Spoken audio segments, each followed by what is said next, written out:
আসসালামু আলাইকুম সবাইকে। কেমন আছো তোমরা সবাই? আমার কিংডম অফ বেসিক পরিবারের সদস্যরা কেমন আছো তোমরা সবাই জানাবা। তো গত ক্লাসে আমরা লেকচার 4 করছিলাম, সেখানে একটা বড় টার্গেট নিয়ে আসছিলাম যে বেসিক পার্ট সহ 5-6টা ম্যাথ করাবো, কিন্তু আমার শারীরিক অসুস্থতার জন্য আমি সেটা কন্টিনিউ করতে পারিনি। তো আজকে চলে আসলাম লেকচার 5 নিয়ে। তো সেখানে আমরা সামান্তরিকটা গত ক্লাসে শেষ করছিলাম, তো হয়তো শেষ করছি বা ঠিকমতো হয়নি। সো আজকে সামান্তরিক থেকে আবার শুরু হচ্ছে। সামান্তরিক, ট্রাপিজিয়াম, দেন সুষম ষড়ভুজ দেখব। সুষম বহুভুজ দেখার পরে আমরা ম্যাথে চলে যাব ইনশাল্লাহ। তো আমি আস্তে আস্তে কথা বলবো, তোমরা ইয়ারফোনও ইউজ করতে পারো। আশা করি সাউন্ডে তেমন একটা প্রবলেম হবে না। আর আমি একটু ম্যারাথনলি আজকে আগাবো, হ্যাঁ, আস্তে আস্তে। তো চলো আমরা শুরু করি আজকে আমাদের ক্লাসটা। তো আজকে আমরা যেটা নিয়ে কথা বলবো সেটা হচ্ছে সামান্তরিক। কেমন? এখন সামান্তরিক নিয়ে কথাটা বলি, চলো সামান্তরিক নিয়ে কথা বলি। গতকালকে বলছিলাম যে আমি যদি একটা আয়তক্ষেত্র আঁকি, একটা আয়তক্ষেত্র আঁকি, জাস্ট এই আয়তক্ষেত্রটাকে যদি আমার মনে হয়েছে যে আমি একটু ধাক্কা মারে দিই জাস্ট বোঝার জন্য, আসলে তো সংখ্যাটা এরকম না, তাহলে এটা সামান্তরিক হয়ে যায়। কেন উদাহরণটা দিলাম বলতেছি, কেমন একটু খেয়াল করো। সেটা হচ্ছে, আমি জানতাম আয়তক্ষেত্র কাকে বলে, যে চতুর্ভুজের দুই জোড়া বাহু, এ এক জোড়া বাহু, এ আরও এক জোড়া বাহু, দুই জোড়া বাহু পরস্পর সমান এবং সমান্তরাল তাকে কি বলা হয়? আয়ত বলা হয়। সামান্তরিকের ক্ষেত্রেও কিন্তু সেম, এই বাহুটা আর এই বাহুটা পরস্পর সমান, আবার সমান্তরাল, আবার এগুলো কি সমান্তরাল, কারণ এখান থেকে যে দূরত্ব এখান থেকে ওই দূরত্ব একই। এই দূরত্বটা কিন্তু এভাবে মাপবা না, কেমন? লম্বালম্বি দূরত্ব সমান, ঠিক আছে? মানে একটা রেল লাইনের মতো, মানে একটা রেল লাইন এরকম আছে, তা আমি এটা সোজাভাবে নিলে এটা আয়তক্ষেত্র, আর একটু বাঁকাভাবে যদি নিই তাহলে এই অংশটুকু হচ্ছে কি সামান্তরিক। বিষয়টা এরকম আর কি। একটু ঠান্ডা মাথায় খেয়াল করো জিনিসটা হচ্ছে, তাহলে এই আয়তক্ষেত্র আর সামান্তরিকের মধ্যে এক্স্যাক্টলি পার্থক্যটা কোথায়? দেখো, আয়তক্ষেত্রের প্রত্যেকটা কোণ 90 ডিগ্রি বা এক সমকোণ, কেমন? কিন্তু এই সামান্তরিকের প্রত্যেকটা কোণ এক সমকোণ না, ঠিক আছে? এটাই হচ্ছে পার্থক্য। আর বাকি সব সেম। এই বাহুটা যেরকম দুই জোড়া বাহু পরস্পর সমান্তরাল এবং সমান, আয়তক্ষেত্রেরও দুই জোড়া বাহু পরস্পর সমান এবং সমান্তরাল। ক্লিয়ার? বুঝছো? আচ্ছা চলো, তাহলে আমি এবার ওই ক্ষেত্রফল, পরিসীমা এগুলোর মধ্যে চলে যাই, ঠিক আছে? এখন আয়তক্ষেত্রের এই সামান্তরিকের ক্ষেত্রফলের একটা সূত্র আছে। কি আছে? ক্ষেত্রফলের একটা সূত্র আছে, ক্ষেত্রফলের সূত্র। তো সূত্রটা হচ্ছে ভূমি গুণ উচ্চতা। আমি তোমাদেরকে বলি, সেটা হচ্ছে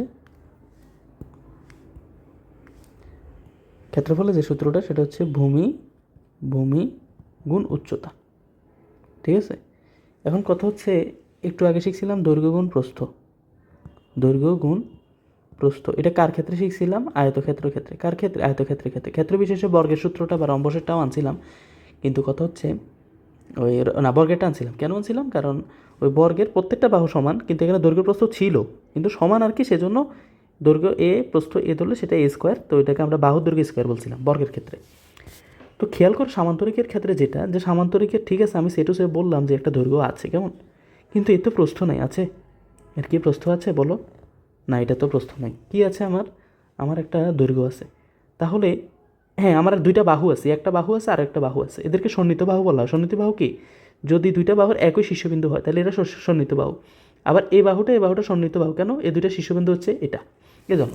খেয়াল করো, আবার এই বাহু আর এই বাহু কিন্তু সন্নিহিত বাহু না, কারণ এই দুইটা শীর্ষবিন্দু কিন্তু নাই, একসাথে কোনো শীর্ষবিন্দু নাই। এটা আর এটা কিন্তু আবার শীর্ষবিন্দু, এই দুইটা হচ্ছে আবার সন্নিহিত বাহু। এগুলো হচ্ছে বেসিক কথাবার্তা। আচ্ছা, ওইদিকে না যায়, শোনো এবার।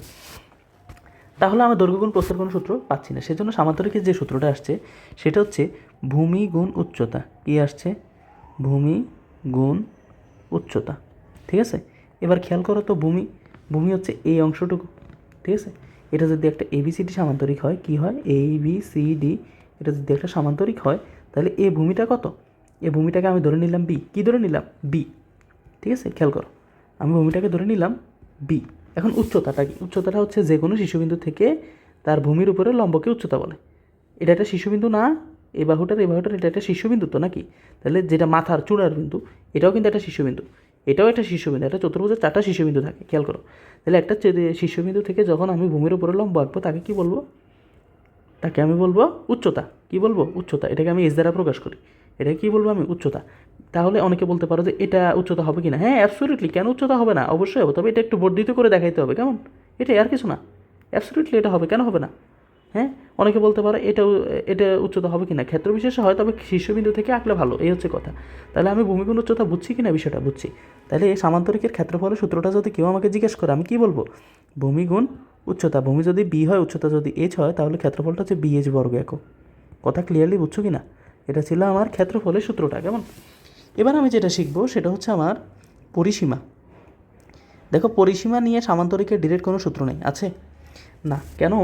এখানেও দৈর্ঘ্যপ্রস্থ নাই, কিন্তু সন্নিহিত বাহু আছে। এখন আমি সে টু সে বললাম যে এটা যদি এ বাহু হয় তাহলে এটাও এ বাহু, আর নিচেটা যেহেতু বি লিখছি তাহলে এটাও বি। তো পরিসীমা তো 4 বাহু যোগফল আমি জানি, এ প্লাস বি প্লাস বি। তাহলে কি হবে? এ দুইটা আছে, 2a প্লাস 2b হবে। কেমন? তাহলে 2 ইন্টু এ প্লাস বি হবে। এখন খেয়াল করো জিনিসটা কাহিনী কোথায়। এখানে তো আমি পরিসীমার একটা সূত্র নিয়ে আসছি না, 2 ইন্টু এ প্লাস বি আনছি কি না? আনছি। এখন কথা হচ্ছে এটার সাথে আয়তক্ষেত্রের সাথে মিলছে, কিন্তু আয়তক্ষেত্রের মধ্যে যেটা হয়েছে, এটা যদিও দৈর্ঘ্য বুঝেছিল আয়তক্ষেত্রে, বিটা প্রস্থ বুঝেছি, কিন্তু সামান্তরিকের ক্ষেত্রে প্রস্থ নাই। আমি যদি এই সূত্রটা লিখি বি নাম্বার, তাহলে হবে এ আর বি কী হবে? সন্নিহিত বাহুদ্বয়ের দৈর্ঘ্য। কী হবে? সন্নিহিত বাহুদ্বয়ের দৈর্ঘ্য, নট ভূমি আর উচ্চতা। উচ্চতা কিন্তু এটা, উচ্চতা কি এটা? কেউ আবার ভুলও এই কথা বলবে না 2 গুণ ভূমি যোগ উচ্চতা, এটা কমপ্লিটলি ভুল। ঠিক আছে, এ কথা বলা যাবে না। তাহলে আবার অনেকে যদি বলো 2 ইন্টু দৈর্ঘ্য যোগ প্রস্থ, ওইটা বলা যাবে না, কারণ দৈর্ঘ্য আছে কিন্তু প্রস্থটা এখানে নাই। তাহলে আমার এ আর বি এর পরিচয় কি? এ আর বি এর পরিচয় হচ্ছে এটা সন্নিহিত বাহু। কী বাহু? সন্নিহিত বাহু। ক্লিয়ার? এ হচ্ছে আমার সামান্তরিকের মেইন কথা। এবার আসো কর্ণের দৈর্ঘ্য। দেখো তো, এ কর্ণদ্বয় পরস্পর সমান? সামান্তরিকের এই কর্ণটা আর এই কর্ণটা কি পরস্পর সমান? না। আবার এই কর্ণ আর এই কর্ণ কি পরস্পর সমান? মানে এই যে লম্বা কর্ণটা আর এটা কি সমান? না, এটা ছোট এটা বড়। তাহলে সামান্তরিকের কর্ণদ্বয় অসমান। তাহলে এটার কি কোনো সূত্র থাকা যাবে? আমরা সূত্র কার বের করি? সূত্র আমি যার বের করি সেটা হচ্ছে সমান, বা আমি যাকে অনেকে এর মধ্যে একটা সিম্পল একটা ফর্মুলা দ্বারা প্রকাশ করতে পারবো, যেখানে আমি যে মানটাই বসাই তাদের দুইটা কর্ণের দৈর্ঘ্যই সমান।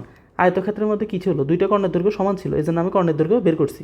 বর্গের ক্ষেত্রে দুইটা কর্ণের দৈর্ঘ্য সমান ছিল, এই জন্য আমি কর্ণের দৈর্ঘ্য বের করছি। আবার রম্বসের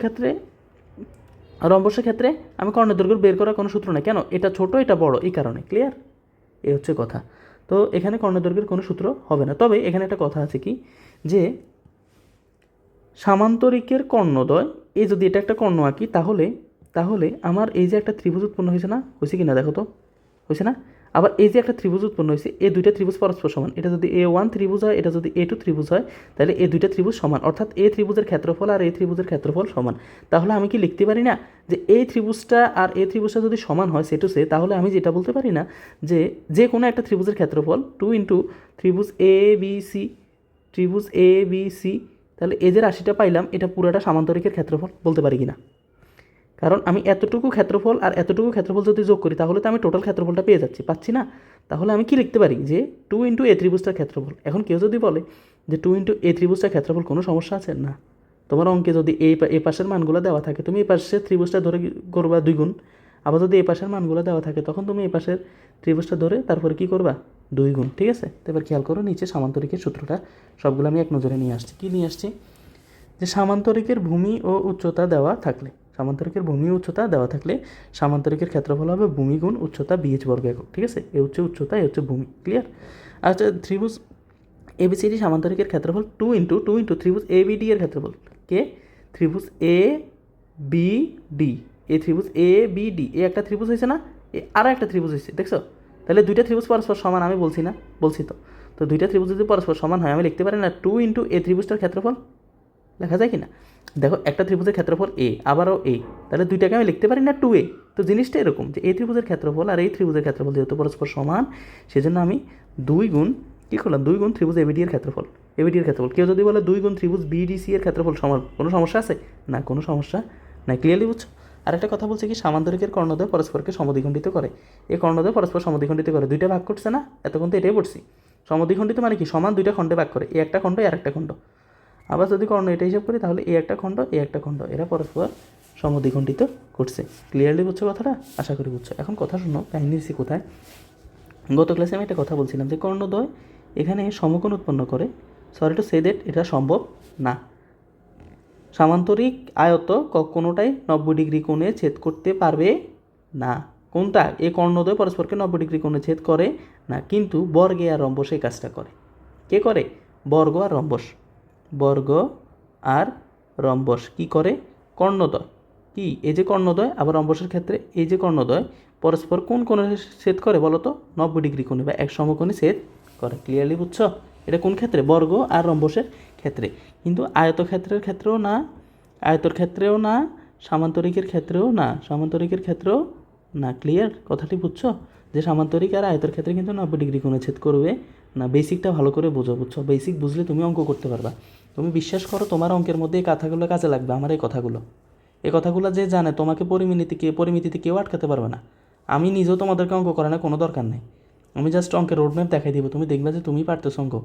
তোমার এই বেসিকটা ভালো করে বোঝার দরকার। এটাই আমাদের কিংডম অফ বেসিকের মেইন লক্ষ্য, যে আমার স্টুডেন্টরা কেউ বেসিকে দুর্বল হবে না, তারা সবাই বেসিকে অনেক পাক্কা হবে। কেমন? এটাই হচ্ছে আমার মেইন টার্গেট। আশা করি তোমরা সেটা করবে। আচ্ছা, খেয়াল করো।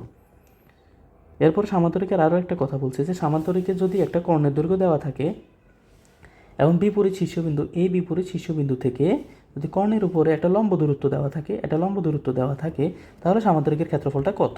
আমি এটা একটু বের করি। আমি সিম্পলে প্রমাণ দেখাবো। দেখো, এত বেশি আমি কিছু বোঝাবো না তোমাকে। আমি একটা কথা বুঝেছিলাম না, একটা ত্রিভুজের আমার দেওয়া আছে কি, আগে খেয়াল করো। আমার দেওয়া আছে একটা কর্ণ, আর কর্ণ ওই শীর্ষবিন্দু থেকে কর্ণের উপরে লম্ব। আমার এই জিনিসটা দেওয়া আছে। আমি একটু আগে বলছিলাম যে সামান্তরিকের একটা কর্ণ ওই সামান্তরিককে সমান দুইটা ত্রিভুজে ভাগ করে। কেন? সমদ্বিখণ্ডিত করে। কর্ণ সামান্তরিকটারে দুইটা ভাগ করে, তো দুইটা ভাগ করলে প্রতিটা ভাগকে একটা ত্রিভুজের মতো দেখতে। প্রতিটা ভাগকে কিসের মতো দেখতে? একটা ত্রিভুজের মতো দেখতে। এখন সে টু সে আমি যদি বলি 2 গুণ এই ত্রিভুজটার ক্ষেত্রফল, কোনো সমস্যা আছে? আমাকে বলো তো, কোনো সমস্যা আছে আমি যদি এই কথাটা বলি? কী কথাটা? আমি যদি এই কথাটা বলি যে সামান্তরিকের ক্ষেত্রফলটা এই ত্রিভুজটার গুণ 2, কোনো সমস্যা আছে? না, কারণ কর্ণদ্বয় সামান্তরিকটাকে সমান দুইটা ত্রিভুজে ভাগ করছে। ক্লিয়ার? কথা বুঝছো? আচ্ছা, তো আমি লিখি, চলো। কি লিখবো এখন? যে 2 গুণ, ঠিক আছে, এই ত্রিভুজটার ক্ষেত্রফল বের করবো। কার? এই ত্রিভুজটার ক্ষেত্রফল বের করবো। দেখো, আমি ত্রিভুজের ক্ষেত্রে একটা সূত্র জানি কি না, যে তাদের ক্ষেত্রফল হচ্ছে হাফ ইন্টু ভূমি গুণ উচ্চতা। এই সূত্রটা আমি জানি কি না ত্রিভুজের ক্ষেত্রফল? বলো তো। এটা অনেকে আমার বইতে এটা সমকোণী ত্রিভুজ দিয়ে আলোচনা, তোমাদের বইতে কেমন? তবে এটা যে কোনো ত্রিভুজের ক্ষেত্রে এটা হবে। যে কোনো ত্রিভুজের ক্ষেত্রে যদি ভূমি আর উচ্চতা দেওয়া থাকে, তখন আমার যে সূত্রটা হবে হাফ ইন্টু ভূমি গুণ উচ্চতা, হাফ ইন্টু ভূমি গুণ উচ্চতা। ক্লিয়ারলি বুঝছো? এখন কথাটা হচ্ছে, তাহলে এ ত্রিভুজের ভূমিটা হচ্ছে এ ডি না? কর্ণের দৈর্ঘ্যটা ডি, কর্ণের দৈর্ঘ্যটা এখানে কি? ডি। তাহলে এ ত্রিভুজটার দৈর্ঘ্য কি? ডি। ঠিক আছে? ভূমি, এটা কি? ভূমি। আর উচ্চতা, এই যে উচ্চতা, এই ত্রিভুজটার উচ্চতা, দেখছো? ঠিক আছে, উচ্চতা দেওয়া আছে। তাহলে half into D into H, এটা লিখতে পারি কিনা দেখো তো। Half into D into H, এটা কার ক্ষেত্রফল? সামান্তরিকের ক্ষেত্রফল। ক্লিয়ার? সামান্তরিকের ক্ষেত্রফল। দেখো তো, এ টু আর টু চলে যায় কিনা, থাকে কি আমার ডিএইচ। কি থাকে? ডিএইচ। তা আমি এখানে ডিরেক্ট ফর্মুলাটা মনে রাখবা। যদি একটা সামান্তরিকের একটা কর্ণ দেওয়া থাকে আর যদি একটা শীর্ষবিন্দু থেকে কর্ণের উপরে লম্বের দৈর্ঘ্য দেওয়া থাকে, তখন আমার যেটা সূত্র হবে ডিএইচ। আবার কেউ এই ডিএইচের সাথে এই বিএইচ একসাথে করা যাবে না। বিএইচ মানে হচ্ছে ভূমি গুণ উচ্চতা। কার? সামান্তরিকের। আর এখানে ভূমি আর উচ্চতা কার দেওয়া আছে? একটা ত্রিভুজের। সো আমি এটাকে 2 গুণ করে আমি এটা মিলাইছি। ক্লিয়ার? 2 গুণ করে আমি এটা মিলাইছি। দেখো, কেউ যদি এই সূত্রটা ডিরেক্ট মনে না রাখো, ধরো তুমি ভুলে গেছো, তখন তুমি পরীক্ষার খাতায় কিন্তু এটা করতে পারবা। কেন? আমি তো তোমাদেরকে শিখেছি। কি শিখেছি? যে যদি একটা কর্ণের দৈর্ঘ্য দেওয়া থাকে, হ্যাঁ, আর যদি এরকম ত্রিভুজটার ক্ষেত্রফল আমি বের করতে পারি কোনো ক্রমে, তাহলে এই ত্রিভুজটার ক্ষেত্রফলটার সাথে 2 যদি গুণ করে দিই, তাহলে আমার পুরো সামান্তরিকের ক্ষেত্রফল চলে আসছে। তো এই প্রমাণটা করার পর আমি জাস্ট একটা সূত্র পাইছি যে ডিএইচ বর্গ একক এটার ক্ষেত্রফল আসে। ক্লিয়ারলি বুঝছো কিনা বলো তো? এই কথাটা কিন্তু তোমার বইতে আছে, এজন্যই তোমাদেরকে পড়ানো। তো এটা মনে রাখবা যে একটা সামান্তরিকের কর্ণের দৈর্ঘ্য এবং যদি শীর্ষবিন্দু থেকে কর্ণের উপর একটা লম্ব দেওয়া থাকে, তাহলে যেটা হবে ক্ষেত্রফল সেটা হচ্ছে ডিএইচ বর্গ একক বা কর্ণের দৈর্ঘ্য ইন্টু উচ্চতা। ক্লিয়ারলি বুঝছো? তো এটা তোমরা স্ক্রিনশট নিতে পারো অথবা লিখে নিতে পারো। আমি 1 সেকেন্ড ধরে নিলাম, কয়েক সেকেন্ড। ঠিক আছে, চলো আমরা এবার চলে যাবো। আমার সামান্তরিকের আলোচনা কিন্তু শেষ। এবার চলো আমাদের যেটা আলোচনা, ট্রাপিজিয়াম। ট্রাপিজিয়াম কাকে বলে? এতক্ষণ কী শিখছি? এতক্ষণ শিখছি যে আয়ত শিখলাম, যে ত্রিভুজের 2 জোড়া বাহু পরস্পর সমান্তরাল, তাকে আয়ত বলে। আরেকটা শিখলাম সামান্তরিকেরও 2 জোড়া বাহু পরস্পর সমান্তরাল এবং সমান, কিন্তু কাহিনী হচ্ছে কি, এটা সমকোণ না, এটা সমকোণ। সো এটা আয়ত, এটা সামান্তরিক। এটা রাফ আলোচনা চলছে। আরেকটা ছিল কি, বর্গের ক্ষেত্রফলটা ছিল কি, যে প্রত্যেকটা কোণ 90 ডিগ্রি, প্রত্যেকটা বাহু পরস্পর সমান, প্রত্যেক বাহু পরস্পর সমান। রম্বসের ক্ষেত্রে কী ছিল? সেম আয়ত আর সামান্তরিকের মতো, যে প্রত্যেকটা বাহু সমান এবং সমান্তরাল, কিন্তু কাহিনী হচ্ছে কি, কাহিনী হচ্ছে এরা 90 ডিগ্রি না, কিন্তু বর্গে কি ডিগ্রি? 90 ডিগ্রি। ক্লিয়ারলি বুঝছো? এই। আর ট্রাপিজিয়াম কি? যে চতুর্ভুজের কোনো বাহুই সমান না, কিন্তু এক জোড়া বাহু সমান্তরাল। যে চতুর্ভুজের এক জোড়া বাহু সমান্তরাল কিন্তু কোনো বাহুই পরস্পর সমান না তাকে ট্রাপিজিয়াম বলে। এখন চলো আমরা একটা ট্রাপিজিয়াম আঁকি, যে ট্রাপিজিয়ামটা আসলে দেখতে কেমন। এই তো এই হচ্ছে একটা ট্রাপিজিয়াম। দেখো তো এই ট্রাপিজিয়ামের এই বাহুটা আর এই বাহুটা পরস্পর সমান্তরাল না? হ্যাঁ, তাহলে একজোড়া বাহু পরস্পর সমান্তরাল, একজোড়া বাহু পরস্পর সমান্তরাল। কিন্তু কিন্তু এ বাহু আর এ বাহু পরস্পর সমান না। কিন্তু আয়ত আর সামান্তরিকের ক্ষেত্রে বাহুগুলো পরস্পর সমানও ছিল, সমান্তরালও ছিল। কিন্তু ট্রাপিজিয়ামের ক্ষেত্রে যেটা হচ্ছে যে এই বাহুগুলো পরস্পর সমান্তরাল ঠিক আছে, কিন্তু এই বাহুগুলো পরস্পর সমান না। ক্লিয়ারলি বুঝছো? তো এটার একটা সূত্র আছে ক্ষেত্রফলের। কিসের সূত্র আছে? ক্ষেত্রফলের। চলো আমি ক্ষেত্রফলের সূত্রটা এখানে জাস্ট লিখি। কী লিখবো? ক্ষেত্রফলের সূত্রটা লিখবো। ক্ষেত্রফলের সূত্রটা হচ্ছে হাফ ইন্টু কী লিখবো বলো? এখানে ধরো এ বি সি ডি, ঠিক আছে? যেটা হবে সমান্তরাল বাহুদ্বয়ের যোগফল। কী হবে? এ সমান্তরাল বাহুদ্বয়ের যোগফল, এ সমান্তরাল বাহুদ্বয়ের যোগফল গুণ উচ্চতা। এ হচ্ছে উচ্চতা, এটা কি উচ্চতা, এটা কি উচ্চতা। চলো আমি একটু উচ্চতাটা এঁকে ফেলি। এটা সামান্তরিকের ক্ষেত্রে কি উচ্চতা, এটা সামান্তরিকের ক্ষেত্রে কি উচ্চতা। ক্লিয়ারলি বুঝছো? তাহলে এটা সূত্রটা হচ্ছে হাফ ইন্টু সমান্তরাল বাহুদ্বয়ের যোগফল, সমান্তরাল বাহুদ্বয়ের কি যোগফল, কেমন যোগফল গুণ উচ্চতা, ঠিক আছে? এই হচ্ছে সামান্তরিক ট্রাপিজিয়ামের ক্ষেত্রফল। নিচে আমি এটা লিখে রাখছি, এর জন্য তোমাদেরকে জাস্ট একটা রাফ আইডিয়া দেওয়া। এখন খেয়াল করো, একটা যে যোগফল গুণ উচ্চতা আমি দেখাবো এটা। এখন কাহিনী হয়েছে কোথায়? কাহিনী হয়েছে এখানে কি কর্ণের দৈর্ঘ্য হবে? হবে না। কেন হবে না? এ একটা কর্ণ আঁকলাম, এ আর একটা কর্ণ আঁকলাম, যে চতুর্ভুজের কোনো বাহুই সমান নেই। দেখো কর্ণগুলো সমান হবে না, সমান হবে না। কর্ণের মধ্যে কি কোনো 90 ডিগ্রি কোণ আসবে? আসবে না। সো আমি কি কর্ণের দৈর্ঘ্যের কোনো সূত্র পাবো না? এখানে ট্রাপিজিয়ামের তোমার এই পরিসীমার কোনো সূত্র বের করা যায়? দেখো তো কোনো বাহুই সমান না, তাহলে আমি পরিসীমার সূত্রটা কীভাবে বের করব? কিন্তু তোমার যদি এই বাহুর মান আলাদাভাবে দেওয়া থাকে, এই বাহুর মান আলাদা দেওয়া থাকে, এই বাহুর মান আলাদা দেওয়া থাকে, এই বাহুর মান আলাদা দেওয়া থাকে, তখন তুমি সাইডোটা যোগ করে দিবা, করলে তুমি এটার পরিসীমা পেয়ে যাবা। ঠিক আছে? কিন্তু এটার কোনো ডিরেক্ট ফর্মুলা নাই।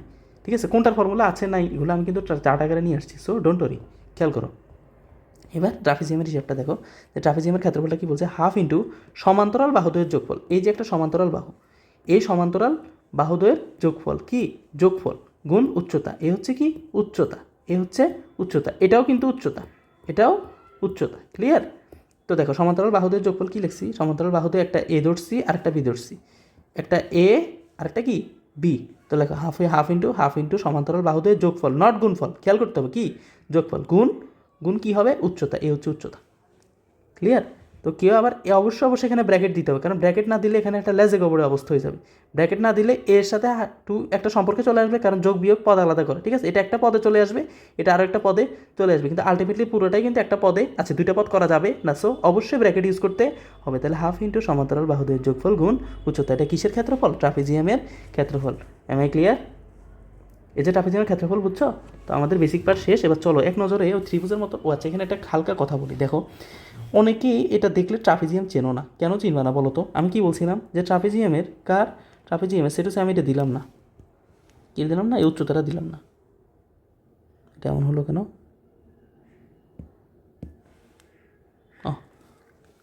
এটাকে আমি একটু সিস্টেম করি। মনে করো উচ্চতাটা নাই, তারপর হচ্ছে আমি করতে পারবো এটাকে।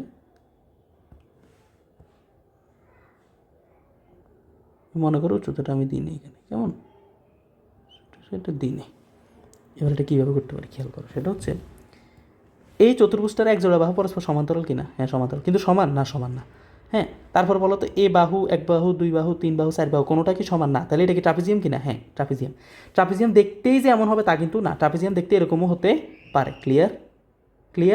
হ্যাঁ ক্লিয়ার। এখন কাহিনী হচ্ছে কি, এখানে এ বাহুটার দৈর্ঘ্য যা, উচ্চতাটাও তা, কারণ এখানে উচ্চতাটাই ডিরেক্ট দিয়ে দিছে তারা। হ্যাঁ, কারো যদি বেশি অ্যালার্জি হয় তাহলে সে এখানে আলাদা একটা উচ্চতা আঁকতে পারো, কোনো সমস্যা নেই। আর যদি কেউ বোঝো যে না এটা তো সোজাই আঁকছে, তো বাহু সোজা হলেও সমস্যা নেই, আর এটা তো উচ্চতাও বোঝাচ্ছে, তো নিজেদের অভিমত। ক্লিয়ার? এই চিত্রটা আর এই চিত্রটা অবশ্যই ট্রাপিজিয়াম, এটা দেখলে অনেকে বোঝো না। তো এটা অনেকে আবার ভেঙে করো, কীরকম আমি তোমাদেরকে দেখাই। অনেকে এটা ভেঙে করো কীভাবে আমি বলতেছি শোনো। এটা তো দুই ভাগ করে, এতটুকুর একটা আয়ত বানায়, এই আয়তের ক্ষেত্রফল বাইর করে, এরপর এ ছোটো আর একটা ত্রিভুজ আছে ভিতরে, দেখছো? তো আয়তের ক্ষেত্রফলটা আলাদাভাবে বের করে আবার কী করে যোগ করে, কী যোগ করে? এই ত্রিভুজটার ক্ষেত্রফল যোগ করে, এই ত্রিভুজটার ক্ষেত্রফল যোগ করে।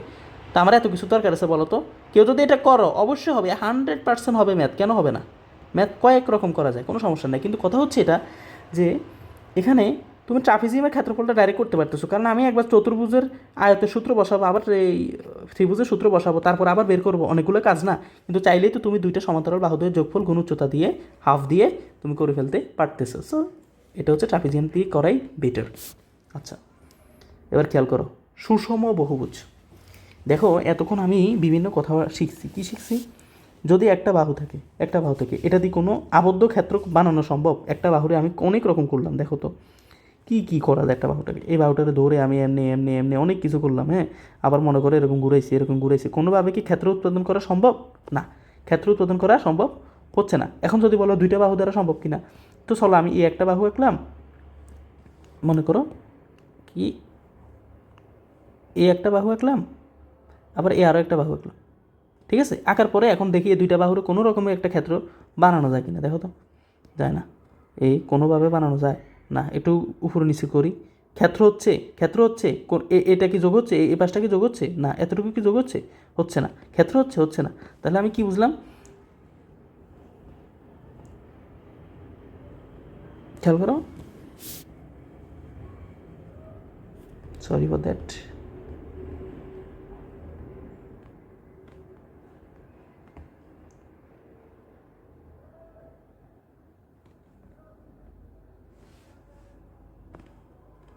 খেয়াল করো, সুষম বহুভুজের কথাটা বলতেছিলাম কেমন।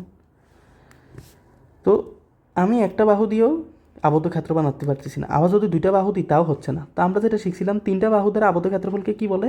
ত্রিভুজ বলে। এই একটা বাহু, দুইটা বাহু, তিনটা বাহু, ঠিক আছে। তারপরে যেটা বলছিলাম, চারটা বাহু দ্বারা আবদ্ধ ক্ষেত্রফলকে কী বলা হয়? চতুর্ভুজ বলে। কী বলা হয়? চতুর্ভুজ বলা হয়। এটাকে বলা হয় কি? ত্রিভুজ। এখন কথা হচ্ছে বহুভুজ মানে কি? চারের অধিক বাহু বিশিষ্ট ক্ষেত্রকে চতুর্ভুজ বলে। আমার সাথে বলো, চারের অধিক বাহু বিশিষ্ট, চারের অধিক বাহু বিশিষ্ট কত? চারের অধিক। কতর অধিক? চারের অধিক। অর্থাৎ এটা 5 হতে পারে, 6 হতে পারে, 7 হতে পারে, 8 হতে পারে। এই ধরনের বহুভুজকে কি বলা হয়? বহুভুজ বলা হয়। এই ধরনের ক্ষেত্রকে কি বলা হয়? বহুভুজ বলা হয়। যেমন আমি 5 বাহু, চারের অধিক কত? 5। তাহলে 5 বাহু বিশিষ্ট একটা বহুভুজ আঁকবো। দেখো, 1 বাহু, 2 বাহু, 3 বাহু, 4 বাহু, এই হচ্ছে 5 বাহু। দেখছো? 1 বাহু, 2 বাহু, 3 বাহু, 4 বাহু, 5 বাহু। এই একটা পঞ্চভুজ হয়েছে কিনা? এটাকে কি বলা হয়? পঞ্চভুজ। কি বলা হয়? পঞ্চভুজ। ঠিক আছে। তাহলে এই পঞ্চভুজ, চারের অধিক ক্ষেত্রফল বিশিষ্ট একটা অংশকে কি বলা হয়? এটা আবদ্ধ ক্ষেত্রকে কি বলা হয়? পঞ্চভুজ, ষষ্ঠভুজ, ষড়ভুজ, পঞ্চভুজ, ষড়ভুজ, অষ্টভুজ, সপ্তভুজ, অষ্টভুজ, নবভুজ। ঠিক আছে। তো এরকম জিনিসটা আমি ছয় ছয় ষড়ভুজ আঁকতে পারি। ষড়ভুজ 6টা বাহু আঁকবো, এই যে ষড়ভুজ। দেখছো? ক্লিয়ার করে বুঝছো? তাহলে এটা কয়টা বাহু? এটা 6টা বাহু আছে। কিন্তু কাহিনী হচ্ছে কি, যে এই বাহুগুলার এখানে আমি কি বলছি? বহুভুজ। তো এটা একটা বহুভুজ, ক্লিয়ার। কিন্তু আমি কি বলছি? সুষম মানে হচ্ছে এই প্রত্যেকটা বাহু সমান। অর্থাৎ এটা যদি এ হয়, এটাও এ, এটাও এ, এটাও এ, এটাও এ, এটাও এ। ক্লিয়ারলি বুঝছো আমার কথাটা? এটাও এ। কিন্তু যদি একটা বড়, একটা ছোট, একটা বড়, একটা ছোট, একটা এরকম হয়, কথা বুঝো আমার ঠান্ডা মাথায়, সেটা হচ্ছে এটা কিন্তু বহুভুজ হবে। কি হবে? বহুভুজ, রাইট। কিন্তু এটা সুষম বহুভুজ না। এটা কি না? সুষম বহুভুজ না, কারণ প্রত্যেকটা বাহু কি না? সমান না। ক্লিয়ারলি বুঝছো? তাহলে আমাদের এই তোমাদের পরিমিতি চ্যাপ্টারে যেটা নিয়ে আলোচনা, সেটা হচ্ছে সুষম বহুভুজ নিয়ে। অর্থাৎ যে বহুভুজের প্রত্যেকটা বাহু পরস্পর সমান, তাকে কি বলা হয়? তাকে বলা হয় সুষম বহুভুজ। তো এটার একটা ছোট ফর্মুলা আছে। কি আছে খেয়াল করো তো একটু, যে সুষম বহুভুজের ফর্মুলাটা খেয়াল করো। সেটা হচ্ছে সুষম বহুভুজের শীর্ষকোণ ও ক্ষেত্রফল। হ্যাঁ, তো শীর্ষকোণটা আমার এখানে দরকার নেই, এটা তোমাদের দরকার নেই, তুমি জাস্ট ক্ষেত্রফলটা শিখো। ঠিক আছে, ক্ষেত্রফলটা শিখো, যে ক্ষেত্রফলটা আসলে কি। এখানে যে একটা সুষম বহুভুজের ক্ষেত্রফল কি আছে? n সংখ্যক বাহু বিশিষ্ট, এই n সংখ্যক বাহু বিশিষ্ট, n সংখ্যক, এটা 5 হতে পারে, ঠিক আছে, এটা 6 হতে পারে, এটা 7 হতে পারে, এটা 8 হতে পারে, এটা 9 হতে পারে, এটা 10 হতে পারে, এটা 11 হতে পারে, ঠিক আছে, যা হচ্ছে তা হতে পারে। তো আমি কি বলছি? যদি n সংখ্যক বাহু বিশিষ্ট, কত সংখ্যক? n সংখ্যক বাহু বিশিষ্ট সুষম বহুভুজের কার? সুষম বহুভুজের ক্ষেত্রফল n²/4 cot 180 degree divided by n। এখানে n বলতে আমি কি বুঝাচ্ছি? n বলতে আমি যেটা বুঝাচ্ছি প্রত্যেক বাহুর দৈর্ঘ্য। এখানে প্রত্যেকটা বাহু দৈর্ঘ্য হচ্ছে এটা। এখন এই প্রমাণটা কিন্তু বিশাল সাইজের প্রমাণ, তো আমার কি এটা দরকার আছে? না। আমি কি মনে রাখবো? যে n সংখ্যক বাহু বিশিষ্ট ক্ষেত্রফল হবে কি? বহুভুজের ক্ষেত্রফল হবে কি? n²/4 cot 180 degree by n। এনটা হচ্ছে কি? বাহুর দৈর্ঘ্য। এনের জায়গায় কি বসাবো? যদি তোমার বলা হয় পঞ্চভুজ, কি বলা হয়? পঞ্চভুজ। পঞ্চমানি কত বলো তো? পঞ্চমানি 5 বা 5। পঞ্চ মানে কি 5 বা 5, তখন তুমি এনের জায়গায় কত বসাবা 5, তখন কি হবে 5a²/4 cot 180 degree, 180 degree divided by কত হবে 5 হবে। এবার 180 যদি তুমি 5 দ্বারা ভাগ করো তুমি যেটা পাবা 36 ডিগ্রি পাবা। কত ডিগ্রি পাবা 36 ডিগ্রি, ক্যালকুলেটারে দিবা কট 36 ডিগ্রি মান কত, তখন সে তোমাকে একটা ভ্যালু বলে দিবে, ঠিক আছে। তো এই সূত্রটা মনে রাখতে হবে কি n²/4 cot 180 degree divided by n, এটা কি সুষম বহুভুজের ক্ষেত্রফল। আলহামদুলিল্লাহ আমরা আমাদের বেসিক পার্টটা শেষ করে ফেলছি। এবার চলো এক নজরে আমি দেখে নিব সবগুলো। এক নজরে চতুর্ভুজের ক্ষেত্রফলগুলো খেয়াল করো। যদি আয়তক্ষেত্র থাকে দৈর্ঘ্য গুণ প্রস্থ AB, বর্গক্ষেত্র থাকলে বাহুর দৈর্ঘ্য square A², rhombus half into কর্ণদ্বয়ের গুণফল হাফ ইন্টু D1 D2। সামান্তরিকের ক্ষেত্রে কি দুইটা সূত্র ছিল, একটা ছিল ভূমিকোণ উচ্চতা BH, আরেকটা ছিল ওই কর্ণের দৈর্ঘ্য, কোনটা এ হচ্ছে সামান্তরিকটা, তারপরে একটা ত্রিভুজ কর্ণের দৈর্ঘ্য, মানে এটা হচ্ছে কর্ণের দৈর্ঘ্য আর হচ্ছে শীর্ষবিন্দু থেকে কর্ণের উপর অঙ্কিত লম্ব, এটা যদি দেওয়া থাকে তাহলে DH। ডিটা বলতে এখানে কি বোঝাচ্ছি কর্ণের দৈর্ঘ্য, আর এসটা বলতে ওই শীর্ষবিন্দু থেকে তোমার এই কর্ণের উপরে অঙ্কিত লম্ব, তাকে কি বলা হচ্ছে, তাকে বলা হচ্ছে উচ্চতা, ঠিক আছে। কর্ণের দৈর্ঘ্য আর উচ্চতার কাহিনীটা বুঝছো। এবার ট্রাপিজিয়ামের সূত্রটা কি বলছিলাম, হাফ ইন্টু সমান্তরাল বাহুদ্বয়ের যোগফল গুণ কি উচ্চতা, সমান্তরাল বাহুদ্বয়ের যোগফল গুণ কি উচ্চতা, ট্রাপিজিয়ামের ক্ষেত্রে। বুঝছো। এ হচ্ছে চতুর্ভুজের চারটা। তো তোমরা চাইলে একটা স্ক্রিনশট নিতে পারো বা তুমি খাতায় নোট করে নিতে পারো। গেল। এবার চলো শিখি হচ্ছে পরিসীমার ক্ষেত্রে। এখানে সুষম বহুভুজের একটা ক্ষেত্রফলের সূত্র আছে কি n²/4 cot 180 degree by n, ঠিক আছে। n²/4 cot 180 degree by n, এটা হচ্ছে কি ক্ষেত্রফলের সব গেল। এবার আসো পরিসীমার হিসাব। আয়তক্ষেত্র আর সামান্তরিকটা একরকম না, হ্যাঁ। তো এটা কি করছি 2 × a+b করছি, 2 × a+b করছি, কিন্তু a+b এখানে কি দৈর্ঘ্য যোগ প্রস্থ, আর সামান্তরিকের ক্ষেত্রে 2 × ভূমি যোগ উচ্চতা না, দৈর্ঘ্য যোগ উচ্চতা না, কি সন্নিহিত বাহুদ্বয়ের যোগফল, অর্থাৎ এ বাহু আর এ বাহুর যোগফল, ঠিক আছে। এটা হচ্ছে কি সামান্তরিক। তো এটা কীভাবে মনে রাখবে, এই যে তার এক জোড়া দুই জোড়া বাহু পরস্পর সমান, তো 2 গুণ একটা বাহু যোগ আরেকটা বাহু, শেষ। এ হচ্ছে কি আয়তক্ষেত্র আর সামান্তরিকের ক্ষেত্রে। তবে যেটা বলতেছি এখানে ক্রস চিহ্ন দেওয়ার মানে হচ্ছে এটা তোমাদের বইতেও নাই আর এই টাইপের অঙ্ক আসে না, কার ক্ষেত্রে সামান্তরিকের ক্ষেত্রে, কিন্তু আমি জানিয়ে রাখলাম। তবে প্যাচ লাগাবে না, খবরদার, এটা কিন্তু দৈর্ঘ্য যোগ প্রস্থ হবে না, কি হবে সন্নিহিত বাহুদ্বয়ের যোগফল। আচ্ছা, আয়তক্ষেত্রে গেল, সামান্তরিক গেল। এবার সব বর্গক্ষেত্রে পরিসীমা 4 বাহুর যোগফল 4, রম্বসের ক্ষেত্রে 4 বাহুর যোগফল 4, কারণ প্রত্যেকটা বাহুর আয়তক্ষেত্রের বর্গক্ষেত্রেরও সমান, রম্বসেরও সমান। কাহিনী কোথায়, এটা প্রত্যেকটা কোণ 90 ডিগ্রি বর্গক্ষেত্রে, কিন্তু এটা প্রত্যেকটা কোণ 90 ডিগ্রি না। এটা হচ্ছে বর্গক্ষেত্র আর রম্বসের কাহিনী। আর ট্রাপিজিয়ামের ক্ষেত্রে কোনো সূত্র ফেলা যায় না, তখন এটা কী হবে সব বাহুর যোগফল। ক্লিয়ার, এ হচ্ছে কথা। এবার আসো কর্ণের দৈর্ঘ্য নিয়ে দুইটা সূত্র আছে, কার আছে, আয়তক্ষেত্র আর বর্গক্ষেত্র। কেন, কারণ আয়তক্ষেত্র আর বর্গক্ষেত্রে কর্ণদ্বয় পরস্পর সমান, এই কর্ণটা পরস্পর সমান, আবার বর্গক্ষেত্রের মধ্যে এই কর্ণটা পরস্পর সমান। কিন্তু কাহিনী হচ্ছে রম্বসের ক্ষেত্রে একটা ছোট একটা বড়, আবার সামান্তরিকের ক্ষেত্রে একটা ছোট একটা বড়। ক্লিয়ার। আর ট্রাপিজিয়ামের ক্ষেত্রে তো আরও অবস্থা খারাপ, এর তো কিছুই নেই। সো যারা সমান তাদেরই সূত্র হবে। তো কার আছে, আয়তক্ষেত্রে আছে কি আছে, d = √a² + b², বর্গক্ষেত্র d = √2a। এই যে আমি 3টা চার্ট দিচ্ছি, এটা তোমাদের অনেক হেল্প হবে বলে আমি বিশ্বাস করি, কারণ এভাবে সাজানো কোথাও পাবা না। তোমরা অনেক সময় পরীক্ষার খাতায় রম্ব সামান্তরিকের কর্ণের দৈর্ঘ্য খুঁজতে দাও, কেন এটা একটা সূত্র আছে, তুমি পাবা এটা। তো যেটা আছে ওটা লিখে দিছি, কেন আছে বলছি, কেন নাই তাও বলছি। তো এটা স্ক্রিনশট নিতে পারো অথবা তোমরা নোটস করে নিতে পারো, অ্যাজ ইউর উইশেস। এবার দেখো আমরা চলে যাই আমাদের আজকের প্রথম অঙ্কে। সেটা কী ছিল, উদাহরণ 8। কী ছিল অঙ্কটা একটু খেয়াল করো, যে একটি আয়তক্ষেত্রের আয়তক্ষেত্রে ঘরের দৈর্ঘ্য প্রস্থের এত গুণ, দৈর্ঘ্যটা কার কত গুণ, প্রস্থের এত গুণ, এর ক্ষেত্রফল দিয়ে দিছে, এর পরিসীমা কর্ণের দৈর্ঘ্য। এই অঙ্কটা আমার করে দেওয়ারও দরকার নেই। দেখো আমি কী লিখবো, ধরি কী ধরবো, কার, এটা আয়তক্ষেত্রের আয়তকার ঘরের, তো লেখো আয়তকার ঘরের। আমি আজকে সব অঙ্ক তোমাদেরকে করে দিব না, জাস্ট হিন্টস দিবে, এই অঙ্কটা আমার করে দেওয়ার কোনো দরকার নেই। আয়তকার ঘরে কী দেওয়া আছে, ধরো আয়তকারে কী ধরবা তুমি বলো, বলছে দৈর্ঘ্য প্রস্থের এত গুণ, কী নাই, প্রস্থটা নাই, প্রস্থটা ধরলে দৈর্ঘ্য ধরতে পারবো, কেমন, প্রস্থ আছে, দৈর্ঘ্য প্রস্থের এত গুণ, তো প্রস্থ কি কোথাও আছে না, তো প্রস্থটা ধরে নাও।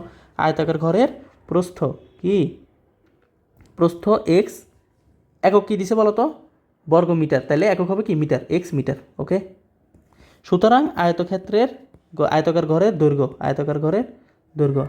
দৈর্ঘ্য কী হবে বলো, 3x/2, এক্সের কার হবে, এক্স এর কত গুণ, 3/2 এত মিটার। তাহলে এটা কি আসতেছে বলো তো, 3x/2 মিটার। ওকে, এটা কি আসছে বলো, আয়তকার ঘরের দৈর্ঘ্য আসছে, প্রস্থ আসছে। এখন আমি কি বের করব, এখন আমার ক্ষেত্রফল দিয়ে আছে না, তো ক্ষেত্রফলের সূত্র কি জানো, দৈর্ঘ্য গুণ প্রস্থ জানো কি না বলো, হ্যাঁ, যে সুতরাং হ্যাঁ লেখো, আয়তাকার এত কিছু দরকার নেই, তুমি খেয়াল করো, এটা তোমার তুমি ধরছো তো এটা, তো লেখো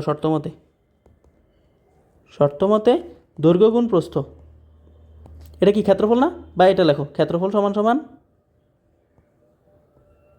না তুমি এটা আর একটু সুন্দরভাবে লেখো, আমি একটু শর্টে বুঝাচ্ছি, উপরে লেখো সুতরাং আয়তক্ষেত্রের আয়তাকার ঘরের ক্ষেত্রফল, সুতরাং আয়তাকার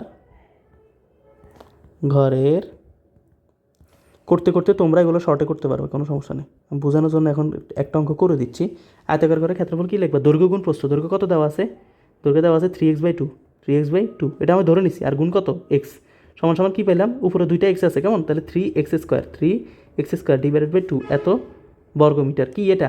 বর্গ মিটার। এটা আমি একটা ক্ষেত্রফল পাইছি কিনা? পাইছি। ওরা আমার একটা ক্ষেত্রফল দিয়ে দিছে না, এই যে ক্ষেত্রফল 384 দিছে কিনা? তা আমি শর্ত মতো কী লিখতে পারি বলো? শর্ত মতো আমি লিখতে পারি না এই ক্ষেত্রফল সমান এত, লিখতে পারি না? তো লেখো সুতরাং শর্ত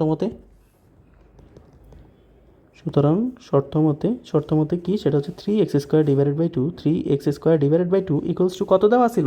384। কত দেওয়া ছিল? 384। এটা জ্বালা তো আমি বাঁচলাম না, 384। ওকে, এবার তুমি ক্যালকুলেশন করে এক্সের মান বের করো, ঠিক আছে? কী করবা? 3x² করে যেটা করবা 384, এখানে আছে ভাগ, ওখানে গেলে গুণ হয়ে যাবে, 384 গুণ 2, এটা ক্যালকুলেটারে করবা তোমরা, x² ডিভাইডেড বাই 384 গুণ 2 ডিভাইডেড বাই 3, সুতরাং x সমান সমান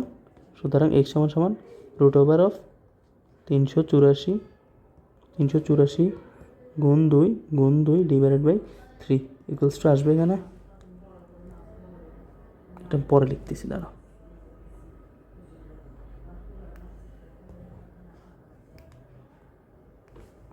সমান কত আসতেছে না, তো আমি এটা তোমাদের ক্যালকুলেটর করে দিচ্ছি। সুতরাং এক্স ইকুয়ালস টু 384 গুণ 2 ভাগ 3 √অফ 384 গুণ 2 ডিভাইডেড বাই 3, 16। কত আসছে? 16। তাহলে এক্সের মান কত পাবা তুমি? 16। এক্স সমান সমান √অফ 384 গুণ 2 ডিভাইডেড বাই 3, এটার ভ্যালু যেটা পাবা তুমি সেটা হচ্ছে 16। এখানে কেউ একক লিখবে না, খবরদার, কারণ এটা সমীকরণের সমাধান, এটা কোনো তোমার অঙ্ক না, এটা সমীকরণ আর তোমার দেওয়া অঙ্ক, এই দুইটার মধ্যে রাত দিন ডিস্টেন্স আছে। এখন আমার প্রশ্নে কী চাইছে দেখো তো, প্রশ্নে কী চাইছে বলো? বলছে বর্গমিটার হলে পরিসীমা বের করো আর কর্ণের দৈর্ঘ্য বের করো, এটা কোনো অঙ্ক হলো? পরিসীমার সূত্র জানো না তুমি আয়তক্ষেত্রের? কী জানো বলো? কী জানো? সুতরাং আয়তাকার ঘরের পরিসীমা, তোমরা লিখবা আয়তাকার ঘরের, এগুলো লিখবা পরিসীমা সমান সমান কী জানো? 2 ইন্টু দৈর্ঘ্য যোগ প্রস্থ, এটা জানো কিনা বলো তো? দৈর্ঘ্য যোগ প্রস্থ এটা জানো কিনা বাংলা কথাটা? কেউ যদি এখানে এই কথাটা লেখো খুবই ভালো হয়, যে প্রস্থ বি সমান সমান এত, দৈর্ঘ্য এ সমান সমান এত, তখন তুমি এখানে লিখতে পারবা যে 2 ইন্টু এ প্লাস বি। এবার বলো 2 ইন্টু এর ভ্যালুটা কত পাইছিলা তুমি এখানে? 3x/2, দেখো 3x/2 প্লাস বি এর ভ্যালুটা পাইছিলে কত? এক্স। এবার বলো তুমি অঙ্ক করে এক্সের ভ্যালু পাইছো কিনা? পাইছো। কত পাইছো? 16। তো লেখো যে 2 ইন্টু 3 গুণ 16 ডিভাইডেড বাই 2 যোগ কত? 16, ঠিক আছে? এবার বলো 2 দিয়ে 16 দিয়ে কাটলে কত আসে? 8, 3 8 24, 24 আর 16 যোগ করলে হচ্ছে 40, 40 দুগুণে 80 মিটার। পরিসীমা কি তোমার এই আসে? বর্গমিটার আসে না, ক্ষেত্রফলে বর্গমিটার, ঠিক আছে? কেন বর্গমিটার আসছে এটা গত ক্লাসের বেসিক পার্টে একটু দেখাই দিয়েছিলাম। তো এবার আসো খেয়াল করো কর্ণের দৈর্ঘ্য সূত্র জানো কি না? জানো তো, লেখো সুতরাং কর্ণের দৈর্ঘ্য সমান সমান জানো √ওভার দৈর্ঘ্য স্কোয়ার যোগ প্রস্থ স্কোয়ার, √ওভার দৈর্ঘ্য স্কোয়ার যোগ প্রস্থ স্কোয়ার। এবার বলো দৈর্ঘ্যের ভ্যালু কত পাইছো তুমি? ও দৈর্ঘ্য ভ্যালু তো আমি আলাদা করে বের করি নি, তো দৈর্ঘ্য স্কোয়ার মানে হচ্ছে 3x/2 তার স্কোয়ার প্লাস এক্স স্কোয়ার। এবার ভ্যালুটা বসাও, কত বসাবা? √ওভার দিবা 3 গুণ 16 দিবা 2, তার উপরে স্কোয়ার যোগ এক্সের ভ্যালু কত? 16, তার উপরে স্কোয়ার। এটা আমি একটু ওইখানে করে আসি, চলো। যেটা ছিল সেটা হচ্ছে 3 ইন্টু 16 ডিভাইডেড বাই 2 এখানে ব্র্যাকেট ক্লোজ করো, এখানেও ব্র্যাকেট ক্লোজ করো, এখানে দিবে স্কোয়ার, দৈর্ঘ্য স্কোয়ার যোগ যোগ প্রস্থ স্কোয়ার, প্রস্থের ভ্যালুটা কত 16 স্কোয়ার, 16 তারপরে স্কোয়ার। কিন্তু কাহিনী হচ্ছে এটা পুরাটার উপরে রুট হবে, রুটটা হবে কোথায় পুরাটার উপরে। আচ্ছা দাঁড়াও, এটার অ্যান্সার বের করি, কত 832 আসছে, তারপরে হবে রুট অ্যান্সার কত আসছে আমার বলো, 28.844, 28.844, 28.844। তোমরা ক্যালকুলেশনটা ঠিক আছে কিনা রিচেক দিবে, কেমন এত মিটার। এই কর্ণের দৈর্ঘ্য পাইছো কিনা বলো, এই সূত্রগুলো এই অঙ্কগুলো কোনো ব্যাপার হলো, পরিসীমা বের করলাম, কর্ণের দৈর্ঘ্য বের করলাম, পরের অঙ্কটা খেয়াল করো, একদম সেম টু সেম। এই মেয়েটা আমার করে দেওয়ার কোনো মানে হয় না। দেখো তো, একটা আয়তাকার ঘরের দৈর্ঘ্য বিস্তার এতগুণ, বিস্তার মানে প্রস্থ, বিস্তারকে শুদ্ধ ভাষায় প্রস্থকে শুদ্ধ ভাষায় বিস্তার বলা হয় যদিও দুইটাই শুদ্ধ ভাষা যোগছে, বাট তো প্রস্থ এর একটা সমার্থক শব্দ হচ্ছে বিস্তার, ঠিক আছে, এটা খেয়াল রাখবা। তো বলছে দৈর্ঘ্য বিস্তারের দ্বিগুণ, কত বলছে 2 গুণ, আর ক্ষেত্রফল দেওয়া আছে, বলছে পরিসীমা কত, পরিসীমা নির্ণয় করো। পরিসীমার সূত্রটা কি 2 × a + b, দৈর্ঘ্য যোগ প্রস্থ, দৈর্ঘ্য যোগ প্রস্থ, 2 গুণ দৈর্ঘ্য যোগ প্রস্থ। পারবা কিনা বলো, এটা কি থাকবে হোমওয়ার্ক 1 নাম্বার, অনুশীলনের অঙ্কটা তোমাদের হোমওয়ার্ক থাকবে। এবার চলো 11 নাম্বার অঙ্কটা করো। এটা কোনো অঙ্ক হলো, একটি সামান্তরিকের ক্ষেত্রফল দিয়ে দিছে এবং একটি কর্ণের দৈর্ঘ্য দিয়ে দিছে, কর্ণটির বিপরীত কৌণিক বিন্দু থেকে উক্ত কর্ণের উপর অঙ্কিত লম্বের দৈর্ঘ্য নির্ণয় করো। এটা কোনো অঙ্ক হয়েছে? এটা কোনটা বলতে পারবা বলো তো? ওই যে একটা সামান্তরিক আঁকছিলাম, হ্যাঁ বলছি কি একটা কর্ণের দৈর্ঘ্য দেওয়া আছে 24, তা একটা কর্ণ আঁকো। হ্যাঁ আঁকছো নি বলো, তাকার পরে এবার কি বলছে, যে কর্ণটির বিপরীত কৌণিক বিন্দু থেকে উক্ত কর্ণের উপর, বিপরীত কৌণিক বিন্দু থেকে উক্ত কর্ণের উপর কি আঁকছি, একটা লম্ব আঁকছি, লম্ব এইচ, এটার ভ্যালু আমার বের করতে বলছে, বলছে যে এইচ ইকুয়ালস টু ওয়াট, আর কর্ণের দৈর্ঘ্যটা কি দিছে, ডি এর ভ্যালু দিয়ে দিছে 24 সেন্টিমিটার। ওকে 24 সেন্টিমিটার বলছে, বলার পরে এবার কী লিখছে, সামান্তরিকের ক্ষেত্রফলটা দিয়ে দিছে কি 120, ক্ষেত্রফলটা দিয়ে দিছে কি আমার 120, এ পুরোটার ক্ষেত্রফল, অর্থাৎ এ ভূমি ক্ষেত্রফল সমান সমান দিছে 120। এখন বলে এই ক্ষেত্রে ক্ষেত্রফল সমান সমান কি, আমি জানি না, ডিএইচ সমান সমান 120 লিখতে পারি না, কারণ এই ক্ষেত্রে সামান্তরিকের ক্ষেত্রফলের সূত্রটা কী ছিল বলো, এই যে চার্টে লিখেছিলাম, কোথায়, এই যে যদি কর্ণের দৈর্ঘ্য দেওয়া থাকে এবং উচ্চতা দেওয়া থাকে তাহলে ক্ষেত্রফল কি ডিএইচ, আর এর ব্যাখ্যাটা কোথায়, এর ব্যাখ্যাটা কোথায় বলো, ট্রাপিজিয়াম ছিল, এই যে সামান্তরিকের, এই যে একটি কর্ণের দৈর্ঘ্য এবং বিপরীত শীর্ষবিন্দু থেকে যদি লম্ব দেওয়া হয় তখন কি আসে, এই যে প্রমাণ করার পর ডিএইচ পাইছি না, ক্লিয়ার? তো ওইটাই, আর কিছু না। ঠিক আছে, তো এটাই হচ্ছে মেন কথা। তো এটা তোমরা পারবা কিনা বলো তো, কী লিখবা একটি সামান্তরিকের ক্ষেত্রফল এত দেওয়া আছে, তারপরে একটি কর্ণ দেওয়া আছে এত, তারপর লিখবে কর্ণটির বিপরীত কৌণিক বিন্দু থেকে উক্ত কর্ণের উপর অঙ্কিত লম্বের দৈর্ঘ্য সমান এইচ মিটার। সুতরাং শর্তমতে কী মতে, শর্তমতে, আমি শর্তমতে থেকে করে দিচ্ছি, শর্তমতে, সুতরাং শর্তমতে ডিএইচ ইকুয়ালস টু 120। এবার বলো ডি এর ভ্যালু কত, 24 দেওয়া আছে, 24 দেওয়া আছে, এইচের ভ্যালু দেওয়া আছে না, এটা আমার কাছে চাইছে 120, সুতরাং এইচ সমান সমান কী হবে 120 ডিভাইডেড বাই 24, 5 24 120, তাহলে এটা কি পাইছি বলো, সুতরাং উচ্চতা, লম্বের দৈর্ঘ্য, সুতরাং লম্বের দৈর্ঘ্য, তোমরা পুরা লাইন লিখবা যে উক্ত কর্ণের উপর, না লম্বের দৈর্ঘ্য, অঙ্কিত লম্বের দৈর্ঘ্য লিখতে হবে, বা সংক্ষেপে লিখতে পারো লম্বের দৈর্ঘ্য, এত কথা লেখার দরকার নেই, সমান সমান কত লিখবা 5, এটা কি এককটা কি সেন্টিমিটার। ওকে, এটা কোনো অঙ্ক হয়েছে? এটা হোমওয়ার্ক থাকবে তোমাদের, তোমরা এটা বিস্তারিত করে আমাকে দেখাবা। এ হচ্ছে উদাহরণ 11, শর্তটা দেখাই দিচ্ছি, সূত্র পারলে তুমি অঙ্কও পারবা। এই অঙ্কটা খেয়াল করো তো কী বলছে, একটি সামান্তরিকের ভূমি উচ্চতার একটা অংশ, উচ্চতা দেওয়া আছে না, তো তুমি ধরবা কি ধরবা, ধরি উচ্চতা, কি উচ্চতা সমান কি এক্স মিটার ধরে নিবা। এককটা কি দিছে এখানে বলো তো, একক দিছে মিটার, বর্গ মিটার দিছে, তাহলে তুমি লিখবা উচ্চতা এক্স মিটার। তো লেখো যে ধরি উচ্চতা এক্স মিটার। ওকে, সুতরাং ভূমিটা কি, ভূমিটা হচ্ছে উচ্চতার 3/4 অংশ, এই 3/4 এত মিটার সমান সমান কী পেয়েছে বলো, 3x/4 এত মিটার। ওকে, এটা বুঝছো? এবার কি বলছে, উচ্চতাও পাইছো তুমি, ভূমিও পাইছো, তোমার এই ভূমি আর উচ্চতা তোমার বের করতে বলছে, কারণ এখানে এক্স জাতীয় রাশি আছে, আমার এক্সের মানটা এখানে দরকার, কিন্তু এখানে আমার ক্ষেত্রফল দিয়ে দিছে না, দিছে, তো তুমি কি জানো, সুতরাং শর্ত মতো লিখতে পারো না, তুমি লিখবে প্রথমে যে আগের অঙ্কের মতো, ওই যে আয়তক্ষেত্রের ক্ষেত্রে করে দিছি একটা, যে সুতরাং সামান্তরিকের ক্ষেত্রফল সমান সমান ভূমি গুণ উচ্চতা, তারপর কি করবা, সামান্তরিকের ভূমি গুণ উচ্চতা, তারপর লিখবা 3x/4 ভূমি গুণ উচ্চতা কত এক্স সমান সমান 3x² ডিভাইডেড বাই 4, সুতরাং শর্ত মতে 3x² ডিভাইডেড বাই 4 সমান সমান কি 363, এগুলো কোনো ব্যাপার? তোমরা তো এগুলো পারবা, পণ্ডিত তোমরা, আমি বিশ্বাস করি। তো ভূমি কোন উচ্চতা, ভূমি কত এখানে বলো? ভূমি হচ্ছে 3x/4, 3x/4, উচ্চতাটা এখানে কত? x সমান সমান কত লিখবা? 363, ওকে। তো এবার লেখো 3x²/4, 3x² ইকুয়ালস টু 363, ওকে। তো এটা লিখবা যে 3x² ইকুয়ালস টু কী লিখবা? 363 ইন্টু 4, এভাবে লিখবা। তারপরে এখানে x² ভ্যালুটা এখানে 3 লিখে দিবা। দেখো আমি এটা আর করে দেবো না, এটা তোমাদের হোমওয়ার্ক থাকবে। এভাবে করার পর তুমি কিসের ভ্যালু পাবা? বর্গমূল করার পরে এক্সের ভ্যালু পাবো। পাওয়ার পর কী করবা? ভূমি আর উচ্চতা, তো এ ভূমির বরাবর উচ্চতার বরাবর এক্সের ভ্যালুটা তো বসালে দুইটার মান চলে আসবে না? দেখো তাহলে এটা কোনো অঙ্ক হয়েছে? তো এটা পারবা কি না? আমার বিশ্বাস তোমরা পারবে, এটা SW, আমি হিন্টস দিয়ে দিচ্ছি, আর করাবো না। 7 নম্বর অঙ্কটাও গেল। এরপর এটা খেয়াল করো, একটি রম্বসের একটি কর্ণ দেওয়া আছে, ক্ষেত্রফল দেওয়া আছে, অপর কর্ণর পরিসীমা নির্ণয় করতে বলছে। এটা আমি করে দিচ্ছি। দেখো আগে একটা রম্বস আঁকি ফেলি অঙ্কটা করার স্বার্থে। ও ভালো কথা, প্রত্যেকটা অঙ্কের কিন্তু চিত্র আঁকতে হবে, অবশ্যই মাস্ট, কারণ চিত্র আঁকলে তোমার অঙ্ক হয়ে যাবে। আজ এগুলো একেবারে ইজি মনে হচ্ছে, যেমন দৈর্ঘ্য প্রস্থের, আয়তক্ষেত্রের, সামান্তরিকের দৈর্ঘ্য, ভূমি উচ্চতা, এগুলো দেওয়া আছে, ওই ক্ষেত্রে না আঁকলেও চলবে। তবে ওভারঅল যেমন এই অঙ্কটার ক্ষেত্রে চিত্র আঁকা দরকার, রম্বসের ক্ষেত্রে কেন দরকার? ওই তুমি অপর কর্ণের দৈর্ঘ্য বের করতে পারবা, কিন্তু ওই পরিসীমার ক্ষেত্রে যাই একটু বাঁচতে পারো, সমস্যা হতে পারে। সো দেখা দিচ্ছি, এটা একটা রম্বস, ধরে না প্রত্যেকটা বাহু পরস্পর সমান। তা আমি ধরে নিলাম প্রত্যেকটা বাহু প্রত্যেকটা বাহু কী ধরে নিলাম? এ। তারপর আমার কর্ণের দৈর্ঘ্য বলছে, একটা কর্ণ দিয়ে দিছে না, একটি কর্ণ 10 মিটার।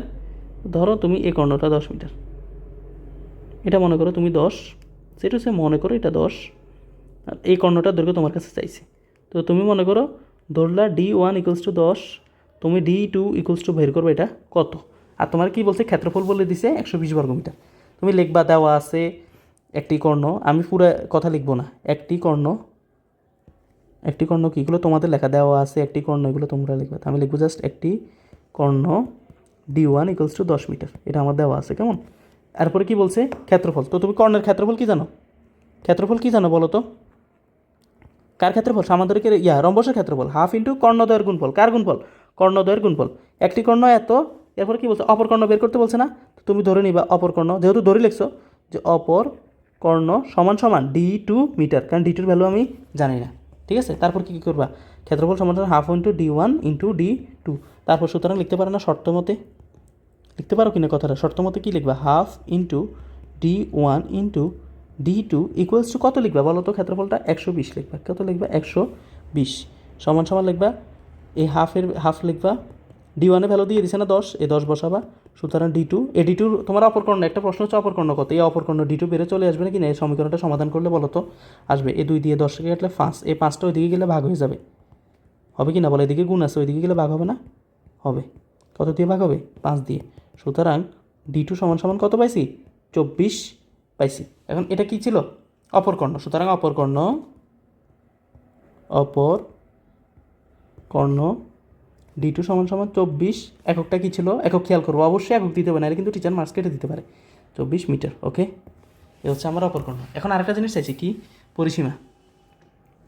কী চাইছে? পরিসীমা। দেখো এগুলো হচ্ছে কর্ণের দৈর্ঘ্য বের করছি, একটা কর্ণ দেওয়া ছিল, আরেকটা কর্ণের দৈর্ঘ্য বের করছি। এটা কি পরিসীমার সাথে সম্পর্কিত? না, কারণ আমি জানি যে পরিসীমা হচ্ছে প্রত্যেকটা বাহুর যোগফল। এখানে প্রত্যেকটা বাহুকে একটা বাহুর নাম মতো দেওয়া নাই। কাহিনী আছে একটা, কি দেখো তো, এটা এবিসিডি একটা সামান্তরিক ধরো, রম্বস ধরো, হ্যাঁ রম্বস ধরবা, অবশ্যই রম্বস ধরবা, যেহেতু রম্বস বলছে। কাহিনী হচ্ছে আমি জানি কি না যে রম্বস আর বর্গ, কে? রম্বস আর বর্গ এরা কি করে? কর্ণদ্বয় পরস্পরকে কত কত ডিগ্রি কোণে ছেদ করে বলো তো? এই কোণটা কত? 90 ডিগ্রি। চাতা দিয়ে মাপলে দেখবা যে এই প্রত্যেকটা বাহু যদি তুমি সমান করে আঁকতে পারো, দেখবা যে এই কর্ণগুলো কত ডিগ্রি? 90 ডিগ্রি করে আসতেছে। তো 90 ডিগ্রি যদি আসে, একটা ত্রিভুজ নাও না, জাস্ট এই একটা ত্রিভুজ নাও, নিছো? আমার কথা বুঝো, একটা ত্রিভুজ নিছো, তাহলে একটা অতিভুজ স্কোয়ার সূত্র ভালোবাসা যায় না? এ স্কোয়ার ইকুয়ালস টু প্লাস এত স্কোয়ার প্লাস এত স্কোয়ার, দেখা যায় কিনা? এখন কি জানি আমরা যে একটা কর্ণ যখন আরেকটা কর্ণকে পরস্পর ছেদ করে তখন উভয় পরস্পর সমান হয়, অর্থাৎ এই খণ্ডটা আর এই খণ্ডটা পরস্পর সমান, আবার এই খণ্ডটা আর এই খণ্ডটা পরস্পর সমান। সমদ্বিখণ্ডিত মানে কি? এই যখন এটা সমদ্বিখণ্ডিত করছে, এই অংশটা আর এই অংশটা সমান হবে। এটা যদি মানে আমি তোমরা বলতেছি, এই কর্ণকে যখন এই কর্ণ ছেদ করছে তখন D1 কত ছিল? 10 ছিল না? তখন এটা পাস হবে, এটা পাস হবে, ক্লিয়ার? এতটুকু অংশ পাস হবে, এতটুকু অংশ পাস হবে। আবার এই কর্ণটাকে যখন এই কর্ণ ছেদ করছে তখন এটার ভ্যালু কত পাইছি আমি বলো তো? 24 পাইছি না? তো এটা যদি 24 পাই, এটা যদি 24 পাই, এতটুকু অংশ 12 হবে, এতটুকু অংশ 12 হবে, ঠিক আছে? তো তুমি কী করবা? তুমি মাঝখানে একটা বিন্দু দিবা, ও লিখবে, এখানে বাংলা কথা লিখতে হবে, যেহেতু কী লিখবা? যেহেতু D1 ও D2 এবিসিডি রম্বসের, এই কথাগুলো আমি লিখে দিচ্ছি, অবশ্যই লিখতে হবে। রম্বসের কর্ণদ্বয় D1 ও D2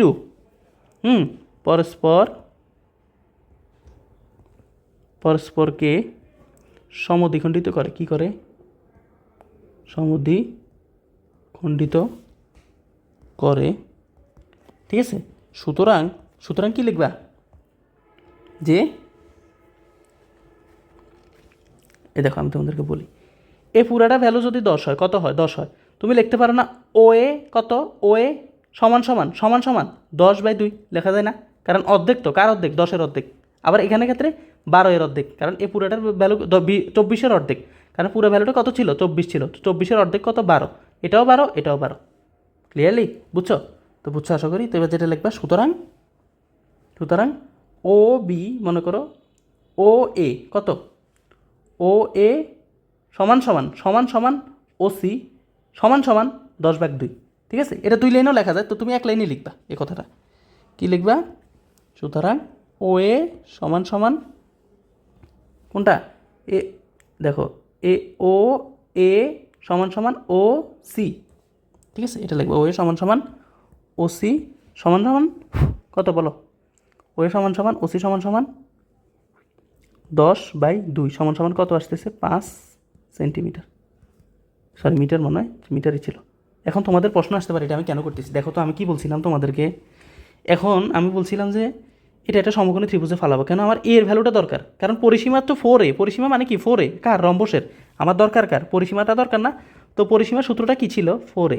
এখন আমার কার ভ্যালু দরকার? এর ভ্যালু দরকার। এর ভ্যালু দেওয়া আছে না? তখন আমি কি করতে পারি?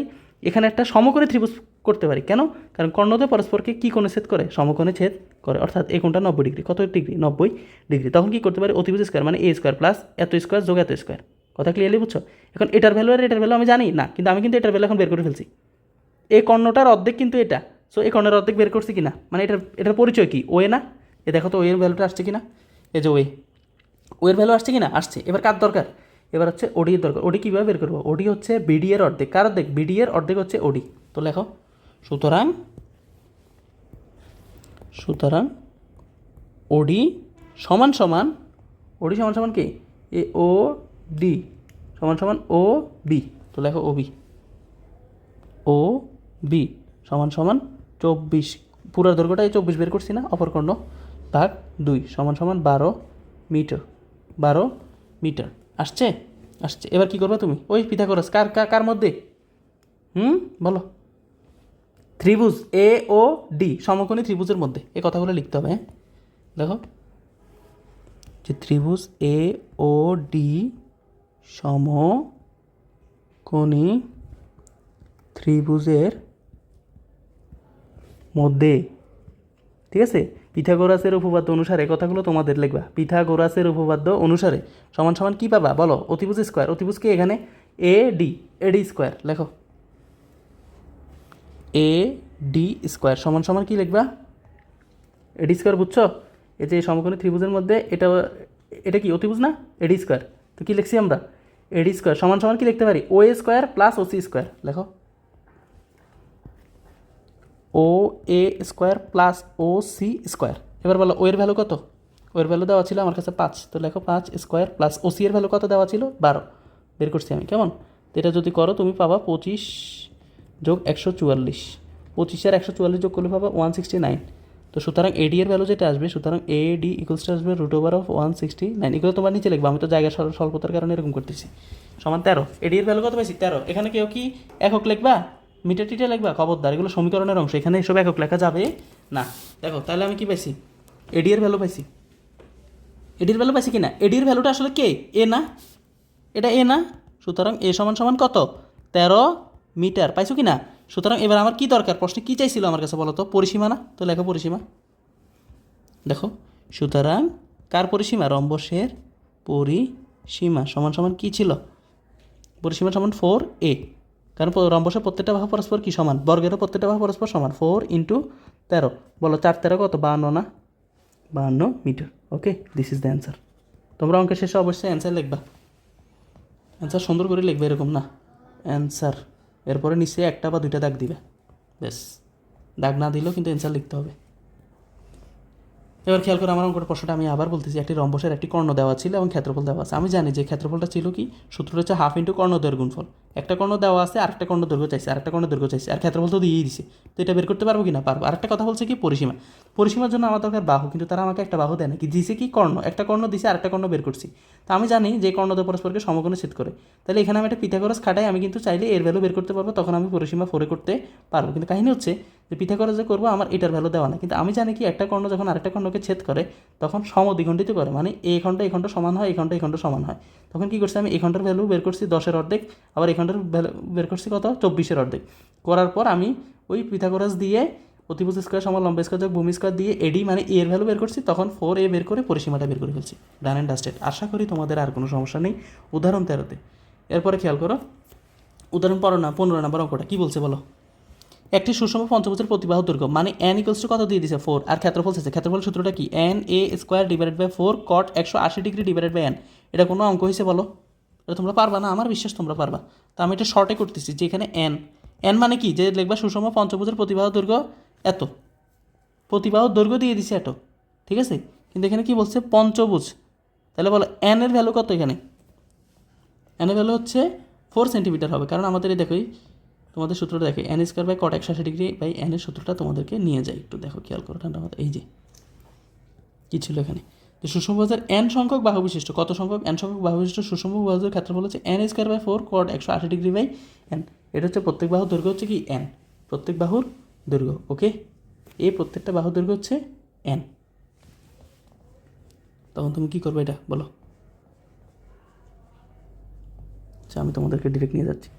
তোমরা এখানে একটা জিনিস খেয়াল করো, সেটা হচ্ছে n হচ্ছে বাহুর সংখ্যা, n হচ্ছে কি বাহুর সংখ্যা, কিন্তু বাহুর দৈর্ঘ্যটা হচ্ছে a, বাহুর দৈর্ঘ্যটা কি a। এই যে n a স্কোয়ার না, a হচ্ছে কি বাহুর দৈর্ঘ্য, কেমন? তো এই জিনিসটা একটু কারেকশন হালকা করে নিবা, যে এখানে এই চিত্রটা একটু মিস্টেক আছে, ঠিক করে দিচ্ছি আমি। এগুলো n না, এগুলো হচ্ছে বাহুর দৈর্ঘ্য। বাহুর দৈর্ঘ্যকে কী বলা হয়, a। বাহুর দৈর্ঘ্য কী বলা হয়, a। আর n হচ্ছে কি, পঞ্চভুজ হলে 5, ষড়ভুজ হলে 6, এটা হচ্ছে তাদের ওই হচ্ছে n এর মান, কিন্তু বাহুর দৈর্ঘ্য কি a। এখানে n না, এখানে হচ্ছে a হচ্ছে প্রত্যেক বাহুর দৈর্ঘ্য। ওকে, এবার চলো আমরা অঙ্কে। এখানে বলো পঞ্চভুজ বলছে না, তাহলে n এর ভ্যালু কত আসবে 5। প্রতিবাহু দৈর্ঘ্য কত বলছে 4, মানে এর ভ্যালু কত 4। এগুলো তোমরা সুন্দরভাবে লিখবা, যে এখানে দেওয়া আছে পঞ্চভুজের প্রতিবাহু দৈর্ঘ্য a সমান সমান এত, আর যেহেতু পঞ্চভুজ সুতরাং এখানে n ইকুয়ালস টু এত, তারপর কি লিখবা, ক্ষেত্রফল। ডিরেক্ট ক্ষেত্রফল চাইছে আমার কাছে, তো ক্ষেত্রফলের ডিরেক্ট সূত্রটা বসাবা, কি বসাবা, n square by 4, n square by 4 cot 180 degree by n, cot 180 degree divided by n। এবার বলো n এর ভ্যালু কত দিছে এখানে আমার 5, এর ভ্যালু কত এখানে 4 স্কোয়ার, নিচে কত 4, এখানে হচ্ছে কত cot 180 ডিগ্রি ডিভাইডেড বাই কত হবে 5। হ্যাঁ, তো এখানে কী করবা বলো, উপরে হচ্ছে 4 5 20 আসবে, খেয়াল করলে দেখবে এটা 20 আসতেছে, কারণ এখানে 4 2টা নিচের একটা বাদ গেলে উপরে একটা থাকে, 4 4 5 20 cot 180 ডিগ্রি বাই 5, যেটা আসবে তোমার 180 ডিগ্রি বাই 5, এটা সমান কত আসে 36 আসবে, একটু আগেই বলছিলাম cot 36 ডিগ্রি। তাহলে 20 cot 36 ডিগ্রি সমান সমান কত, ভ্যালুটা 27.527 ধরো 27.528। তোমরা এই অ্যান্সারটা একটু দেখে নেবা ক্যালকুলেটারে, 27.528 এত বর্গ মিটার, না কি বলছে সেন্টিমিটার, সুতরাং বর্গ সেন্টিমিটার। এককের দিকে অবশ্যই খেয়াল রাখতে হবে, এটা হচ্ছে অ্যান্সার। আর লেখাগুলো সুন্দরভাবে লিখে নেবে। আমি 20 cot 36 এটা দেখি একটু, 20 cot 60 ডিগ্রি, cot সাইডে ভ্যালুটা আগে বের করি, উপরে 1, নিচে হবে 10, কত হবে 10 বাই 10 কত, এটা অ্যান্সার 36। এটা ভ্যালু আমি পাইছি, এটার সাথে জাস্ট 20 গুণ 20 into answer 27.527। Yes, correct answer, ঠিক আছে। তো এটা হচ্ছে মেন কথা। উদাহরণ 15 শেষ। এবার হচ্ছে কত নাম্বার, 9 নাম্বারটা করালে এর আদলে 6 নাম্বার অঙ্কটা বাড়ি গাছ থাকবে। দেন আমাদের আর জাস্ট একটা অঙ্ক আছে, কেমন, তো এটা একটু খেয়াল করো কী করে। 9 নাম্বার অঙ্কটা একটু খেয়াল করো, কী বলছে, যে একটি আয়তক্ষেত্রের ক্ষেত্রফল যদি 2000 বর্গমিটার হয়, তাহলে আমি বুঝছি যে দৈর্ঘ্য গুণ প্রস্থ সমান সমান কত দেওয়া আছে, 2000 দেওয়া আছে। খেয়াল করো, যদি এর দৈর্ঘ্য 10 মিটার কম হয়, দৈর্ঘ্যটা আমি ধরবো এক্স, কারণ দিছে না, আর প্রস্থ ধরবো কি ওয়াই, ঠিক আছে।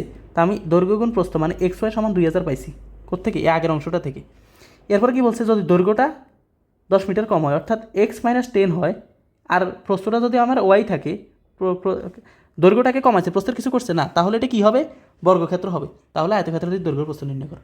এই দেখো আমি একদম ঠান্ডা মাথা তোমাদেরকে বলতেছি, দৈর্ঘ্য প্রস্থ দিছে না, তো তুমি ধরো একটা দিছে যে এটার এত গুণ, দৈর্ঘ্য প্রস্থের এত গুণ, এগুলো দিছে না, তাহলে আমার দোনোটাই ধরে নিতে হবে। ধরি, কারণ আমাকে তো কোনো শর্ত দিই না যে এটার এত গুণ, তাহলে আমি একটা ধরে আরেকটা বের করতাম। তাহলে আমি লিখবো যে ধরি, আমি ডিরেক্ট লিখতেছি, হ্যাঁ কী লিখবা, দৈর্ঘ্য, তোমরা লিখবা আয়তাক্ষেত্রের দৈর্ঘ্য, এগুলো লিখবা, দৈর্ঘ্য সমান সমান এক্স মিটার। আর কি লিখবা, কেউ যদি এবিধি করার কোনো সমস্যা আছে না, প্রস্থ সমান সমান ওয়াই মিটার, ওকে। নাকি এবিধি করতাম, আচ্ছা এবিধি করি, দেখো এ মিটার, প্রস্থ সমান সমান বি মিটার, ওকে ঠিক আছে। এবার কী বলবো, ক্ষেত্রফল দিয়ে দিছে না, সুতরাং শর্ত মতে কী লিখবো, এ বি সমান সমান 2000, মানে ক্ষেত্রফল সমান সমান এত। কেউ ডিরেক্ট লিখলেও হবে, যারা বুঝো করবো, সমস্যা নেই। এরপর যদি এর দৈর্ঘ্য 10 মিটার কম হতো, অর্থাৎ এখানে আরও একটা দিছে, কী বলছে, যে দৈর্ঘ্যটা কোনটা, দৈর্ঘ্য এটা যদি 10 মিটার কম হতো, তাহলে হয়তো এ মাইনাস 10 হতো, তাহলে এটা বর্গক্ষেত্র হইতো। তার মানে এ মাইনাস 10 আর প্রস্থের মধ্যে কোনো পরিবর্তন নেই, কথা বুঝিও। এটা ছিল আয়তক্ষেত্র দৈর্ঘ্য। তখন বলছে কি, যে প্রস্থটা ঠিক থাকবে, এই আয়তক্ষেত্রের দৈর্ঘ্যটা যদি আমি এতটুকু কমাই, কত 10 কমাই, তাহলে আমার এটা একটা বর্গক্ষেত্র হবে, অর্থাৎ এতটুকু অংশ বর্গক্ষেত্র হবে যদি আমি এটা কমাই ফেলি, ঠিক আছে, কথা বুঝছো আমার, তখন এটা আমার কী হবে, বর্গ হবে। আমার কথা বুঝছো কি না? তাহলে বর্গ যদি হয় এ মাইনাস 10, অর্থাৎ এতটুকু দৈর্ঘ্য, দেখো এ পুরাটা ছিল এ, 10 যখন কমাইছি, কত কমাইছি, তাহলে এ পুরাটা দৈর্ঘ্য কত আসছে, এ মাইনাস 10 না, আর এখানে বাহু এটা কত, এটা তো বিই আছে, তখন এ মাইনাস 10 এ বাহুটা আর বি বাহুটা পরস্পর সমান না, কারণ এ বাহুর এ দৈর্ঘ্যটা কত, এ মাইনাস 10, এটা যদি এ বাহু হইতো, তাহলে এটাও তো এ বাহু ক্ষেত্র বিশেষে। তো এখানে যদি একটা শর্ত আসছে, শর্ত হয়ে পেলাম এতটুকু দৈর্ঘ্য এ মাইনাস 10, তাহলে এ মাইনাস 10 আর বি পরস্পর সমান কিনা, অবশ্যই সমান, অবশ্যই সমান। তাহলে বর্গক্ষেত্রের ক্ষেত্রে কী হয়েছে এটা বলো, যে দৈর্ঘ্য যদি এ মিটার হয় বর্গক্ষেত্রের মধ্যে, ঠিক আছে। তো তুমি লিখবে এবার এটা, সুতরাং বর্গক্ষেত্রের দৈর্ঘ্য, বর্গক্ষেত্রের ক্ষেত্রে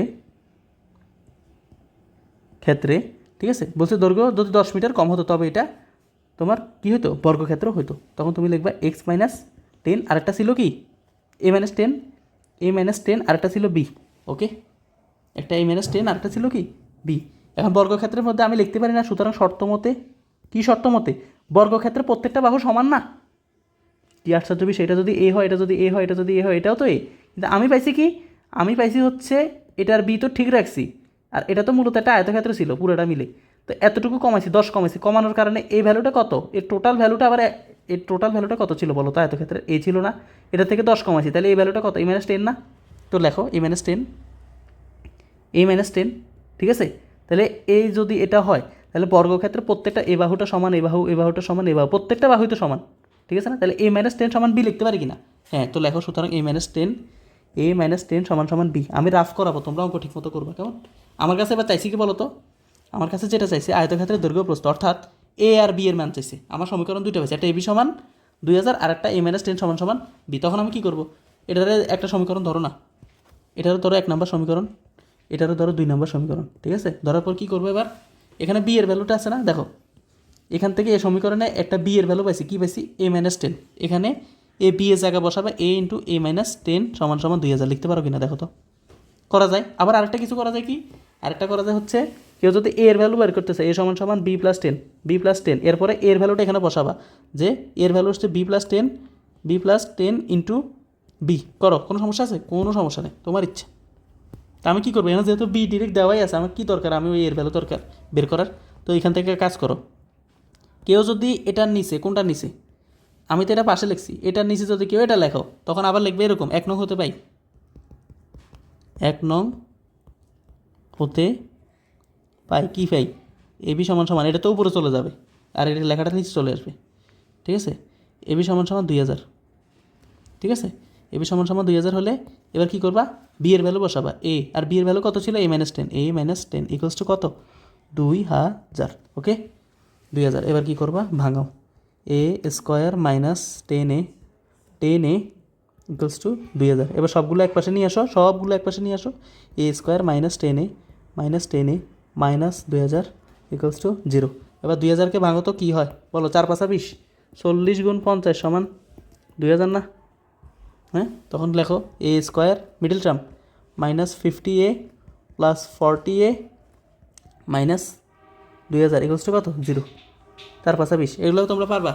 আর এই ধরনের অঙ্কের ক্ষেত্রে এটা চিন্তা করো, এটাকে 1 চিন্তা করবা আর এটাকে 4 5 20 মনে করবা, শূন্য টূন্য বাদ দিয়ে, এই শূন্য একটা বাদ দিয়ে না, দুইটা বাদ দাও, দিয়ে এরকম একটা সিম্পল হিসাব করবে। এরপর 40 আর 50 গুণ করলে দেখবে যে তুমি 2000 পেয়ে যাচ্ছ। 4 5 20 আর শূন্য এখানে একটা, এখানে একটা, একটা শেষ। এবার কমন নাও, কী কমন নিবা বলো?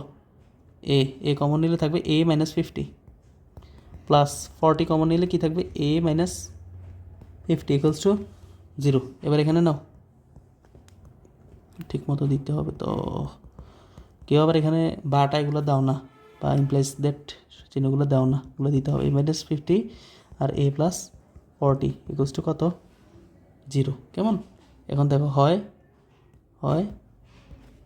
a মাইনাস 50 ইকুয়ালস টু 0, সুতরাং a ইকুয়ালস টু কত আসছে? 50। আর একটা আসছে a প্লাস 40 ইকুয়ালস টু 0, সুতরাং a ইকুয়ালস টু আসছে কত? মাইনাস 40। এর একটা ভ্যালু পাইছো? কত পাইছো? 50। কত পাইছো? 50। আমার কাছে চাইছি কি বলো? দৈর্ঘ্য আর প্রস্থ। দৈর্ঘ্য পাইছো কি না? এবার প্রস্থ কীভাবে বের করবা? প্রস্থ b সমান সমান a মাইনাস 10 একটা সমীকরণ আছে। আবার যদি কেউ বলো না আমি এখানে এর মান বসে b এর মান বের করবো, তোমার ইচ্ছা। এখান থেকে যেহেতু b সমান সমান a মাইনাস 10 দেওয়া আছে, এটা করো। লিখবা 2 নং হতে পাই না, বাস এরপরে কী লিখবা? সুতরাং প্রস্থ ও বি এর সমীকরণটা লিখবা। প্রস্থ b সমান সমান a মাইনাস 10 দেওয়া আছে না? হ্যাঁ, তো লেখো a এর ভ্যালু কত? 50। এটা কি গ্রহণযোগ্য হবে? বাহু কখনো নেগেটিভ হতে পারে না। 50 বিয়োগ 10 সমান সমান 40। ঠিক আছে, এবার খেয়াল করো তো কী বলছিল অঙ্কের প্রশ্নে? বলছিল না যে দৈর্ঘ্যটা 50, 40 পাইছে, আর প্রস্থ কত পাইছে? 40। কইছে দৈর্ঘ্যটা যদি 10 মিটার কম হইতো, মানে 50 তো, এটা যদি 10 কম হইতো কত হইতো? 40। দেখো এটাও 40, এটাও 40, তাহলে এটা একটা বর্গের বাহু কিনা? এটা বাহু কিনা? দুইটাই সমান কিনা? তখন এটা একটা বর্গক্ষেত্র হইতো। এই অঙ্কের শর্ত। এটা কি কোনো অঙ্ক হয়েছে? খেয়াল করো, আমি আবার বলতেছি। এটা আয়তক্ষেত্রের ক্ষেত্রফল দেওয়া আছে, কিন্তু দৈর্ঘ্য প্রস্থ দেওয়া নেই। কিন্তু আরেকটা কথা বলছে বর্গের সাথে অ্যাটাচ করে, যেহেতু দৈর্ঘ্য প্রস্থ নেওয়া নেই, এটাও তো বলা নেই যে প্রস্থ দৈর্ঘ্যের এতগুণ বা দৈর্ঘ্য প্রস্থের এতগুণ, এগুলো কিছুই বলা নেই। সো কী করলাম আমি? দৈর্ঘ্য ধরে নিলাম, প্রস্থ ধরে নিলাম, যেহেতু ক্ষেত্রফল বলছে সুতরাং এই সমান এত লিখতে পারি। আবার কি বলছে যে বর্গক্ষেত্রের ক্ষেত্রে একটা বাহু হবে a মাইনাস 10 আর একটা হবে কি? b। ঠিক আছে, তো তোমরা একটা কাজ করতে পারো, এটা চিত্রটা লিখে a মাইনাস 10 লিখবা আর b লিখবা বর্গক্ষেত্র দিয়ে। তো লিখবা বর্গক্ষেত্রের ক্ষেত্রে শর্ত মতে a মাইনাস 10 সমান সমান b, এটা লিখতে পারো। হ্যাঁ, অথবা লিখতে পারো যদি আয়তক্ষেত্রের দৈর্ঘ্য 10 মিটার কম হয় তাহলে এটি একটি বর্গক্ষেত্র হয়, এটা লিখবা। যদি আয়তক্ষেত্রের দৈর্ঘ্য 10 মিটার কম হয় সুতরাং এটি একটি বর্গক্ষেত্র হয়, সুতরাং a মাইনাস 10 সমান সমান b। এরপরে লিখবে কথাটা, একবার লিখবা যেহেতু দিয়ে এই কথাটা, যে এখান থেকে দেখে যে যদি এর দৈর্ঘ্য, মানে কি? আয়তক্ষেত্রের দৈর্ঘ্য 10 মিটার কম হয় তাহলে এটি একটি বর্গক্ষেত্র হয়, সুতরাং a মাইনাস 10 সমান সমান b। এই লেখাটা এভাবে লিখলে কিন্তু হবে না। বর্গক্ষেত্রের ক্ষেত্রে দিয়ে a মাইনাস 10 b দিলেই হবে না, এটা বোঝানোর স্বার্থে লিখছি। আর এখন যেভাবে বাংলা লিখতে বলছি এভাবে লিখবে। দেখার পর একটা শর্ত আসছে, তখন আমি কী করছি? এই সমীকরণ দুইটা সমাধান করছি। এখানে b এর মানটা এখানে বসাই দিছি, আমি কী করছি? একটা সমীকরণ করে এর দুইটা ভ্যালু বের করছি। তো এর 50টা কারেক্ট, 40টা কারেক্ট হবে না, কারণ এটা নেগেটিভ। এরপরে আমার বলছে আয়তক্ষেত্রের দৈর্ঘ্যের প্রস্থ, দৈর্ঘ্য কি? এর ভ্যালু তো পাইছে, প্রস্থ কি? b এর ভ্যালু। তো উপরে দুইটা সমীকরণ আছে, এখানে যদি কেউ a এর ভ্যালু বসায় 50, b এর ভ্যালু এখানে ভাগ করে, মানে 2000, আর এখানে এর ভ্যালু 50 বসাইলে দেখবে এখানে 40 আসতেছে। আবার এখান থেকে যদি কেউ করে তাও হবে, তোমার অভিরুচি। এভাবে করলে আমার কি চলে আসবে? দৈর্ঘ্যের প্রস্থ চলে আসবে। আর এই অঙ্কটা হোমওয়ার্ক থাকবে, দেখো সেম টু সেম। একটু আয়তকার ক্ষেত্রে ক্ষেত্রফল কত দেওয়া আছে? 160 বর্গমিটার। যদি এর দৈর্ঘ্য কয় মিটার কম? 6 মিটার কম। ওইখানে কত দেওয়া কম ছিল? 10 মিটার কম দেওয়া ছিল। এখানে কত মিটার? 6 মিটার কম হয়, তবে এটি একটি বর্গাকার হয়। এই আয়তক্ষেত্রের দৈর্ঘ্য আর প্রস্থ নির্ণয় করে। একেবারে সেম টু হুবাহু ম্যাথ। এটা কি থাকবে? বাড়ির কাজ থাকবে। ওকে, এ হচ্ছে বাড়ির কাজ থাকবে। তো তোমরা যেটা করবা, বাড়ির কাজ এটা করবা, তারপরে এই অঙ্কটা নিজে করবা। কেমন? উদাহরণ 15 নিজে করবা। প্রত্যেকটা অঙ্ক, ক্লাসের প্রত্যেকটা অঙ্ক নিজে করার ট্রাই করবে, তাহলে হচ্ছে বেস্ট। আর হচ্ছে যেগুলো হোমওয়ার্ক দিচ্ছি এগুলো তো ফরজ, এগুলো তো অবশ্যই করতে হবে। কেমন? তো অসংখ্য ধন্যবাদ তোমাদের সবাইকে এতক্ষণ থাকার জন্য। আর আমি নিজেও অনেক শুক্রিয়া আদায় করতেছি মহান আল্লাহর দরবারে যে আমি ক্লাসটা সুন্দরভাবে নিতে পেরেছি। আমি ভেবেছি পারবো না, আমার শরীর কিন্তু অতটা ভালো ছিল না। যাক, মহান আল্লাহর অশেষ রহমতে আমি এই ক্লাসটা নিতে সার্থক হয়েছি। তো তোমরা দোয়া করবো আমি যেন আরও সুস্থ হয়ে তোমাদের ক্লাস নিয়ে হাজির হতে পারি, তোমাদের জন্য যে কন্টেন্টগুলো সাজিয়ে রেখেছি যেগুলো আনতে পারি ধীরে ধীরে। তো আল্লাহ হাফেজ সবাইকে। আমাদের লেকচার 5 শেষ। আর হয়তো শোনো, আমি তোমাদেরকে একটা কথা বলি, 16.2 অধ্যায়টা একটু বড়, সোজা কথা বুঝো, বড় না ছোট, তবে এখানে কনসেপ্টে ভরপুর আছে। কি আছে? কনসেপ্টে ভরপুর আছে। তুমি খেয়াল করো, চতুর্ভুজের মধ্যে 5টা, আবার ষড়ভুজের মধ্যে একটা, বহুভুজের মধ্যে, তাহলে এখানে অলরেডি 6টা কনসেপ্ট আছে।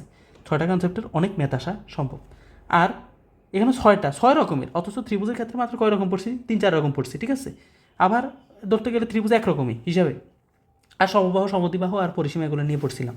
আর বৃত্তর ক্ষেত্রে এই একটা বৃত্ত, এটার পরিসীমা টরিসীমা ক্ষেত্রফল একদম ইজি, পরেরটাও ইজি, কিন্তু এটা আমরা একটু টাইম নিয়ে করবো। কেমন? এটা রাস্তার ম্যাথ আছে, ভিতরে একটা ক্ষেত্রফলের ম্যাথ আছে, ওই মাঠের ভিতর দিয়ে রাস্তা চলে গেলে কী হবে।